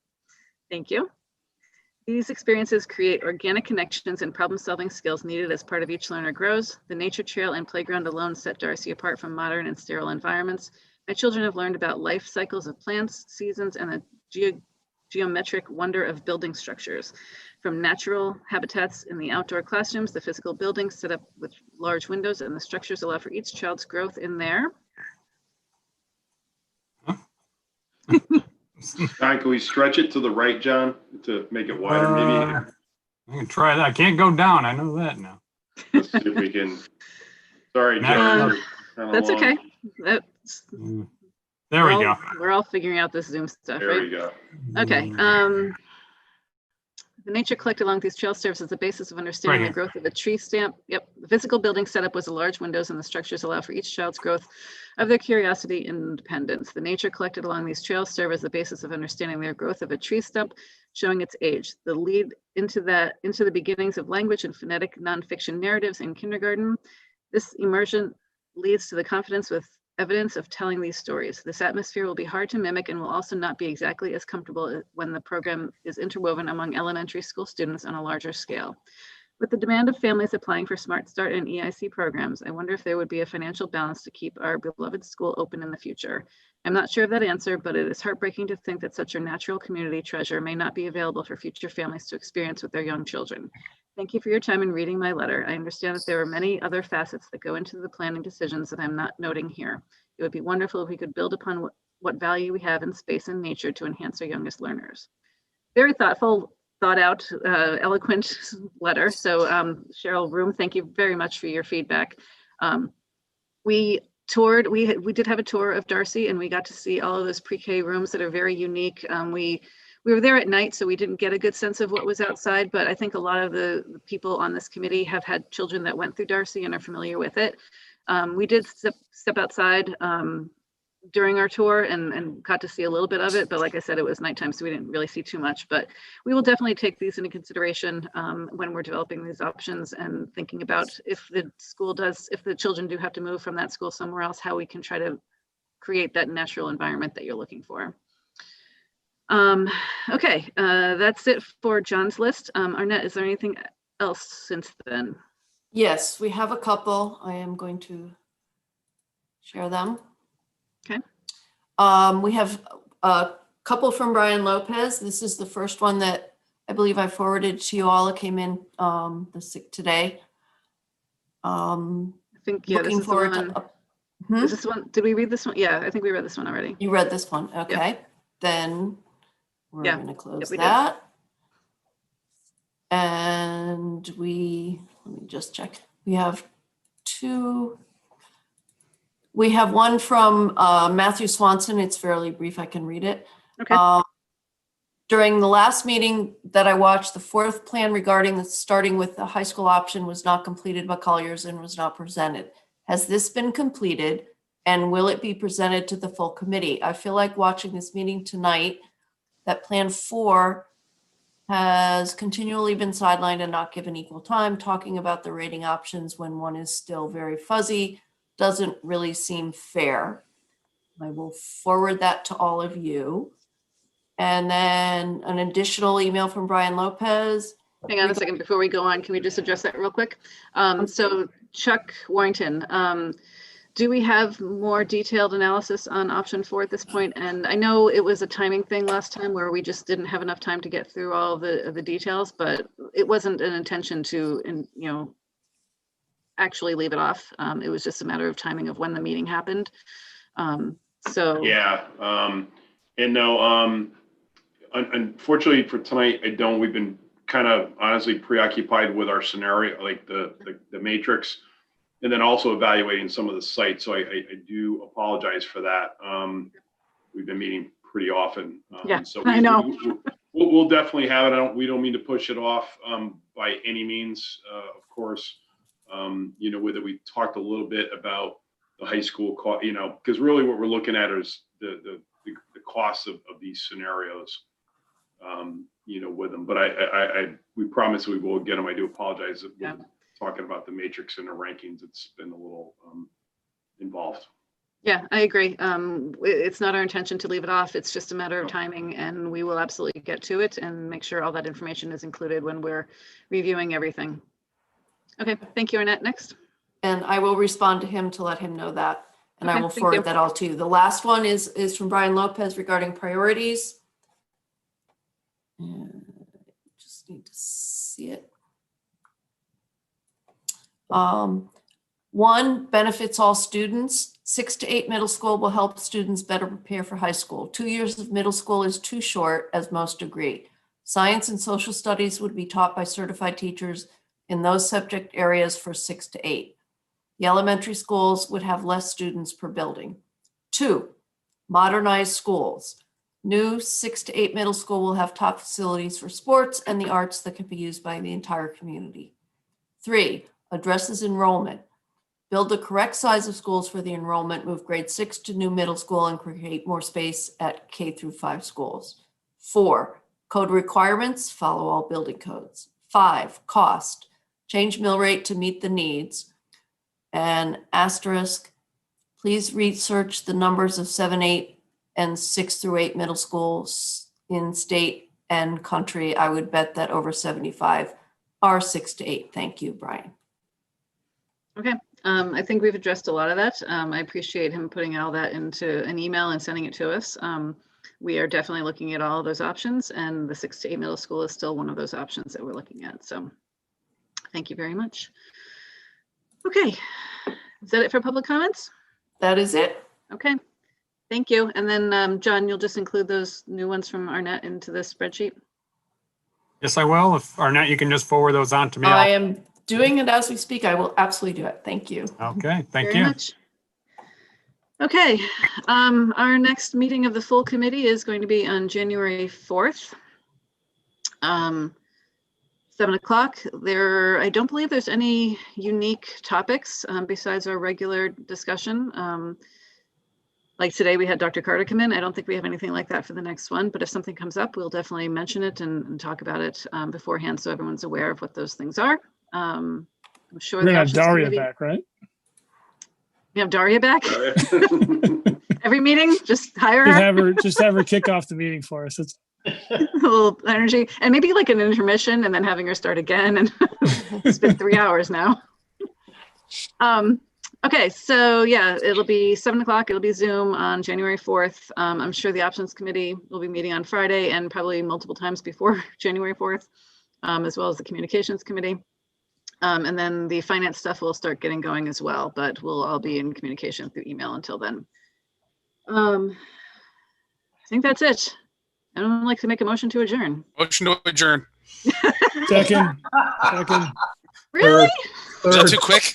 No, Is no. I'm a little offended. Okay, good night, everybody. Thank you all and have Good a night, wonderful everybody. Thank you so holidays. much. Good night. Happy holidays.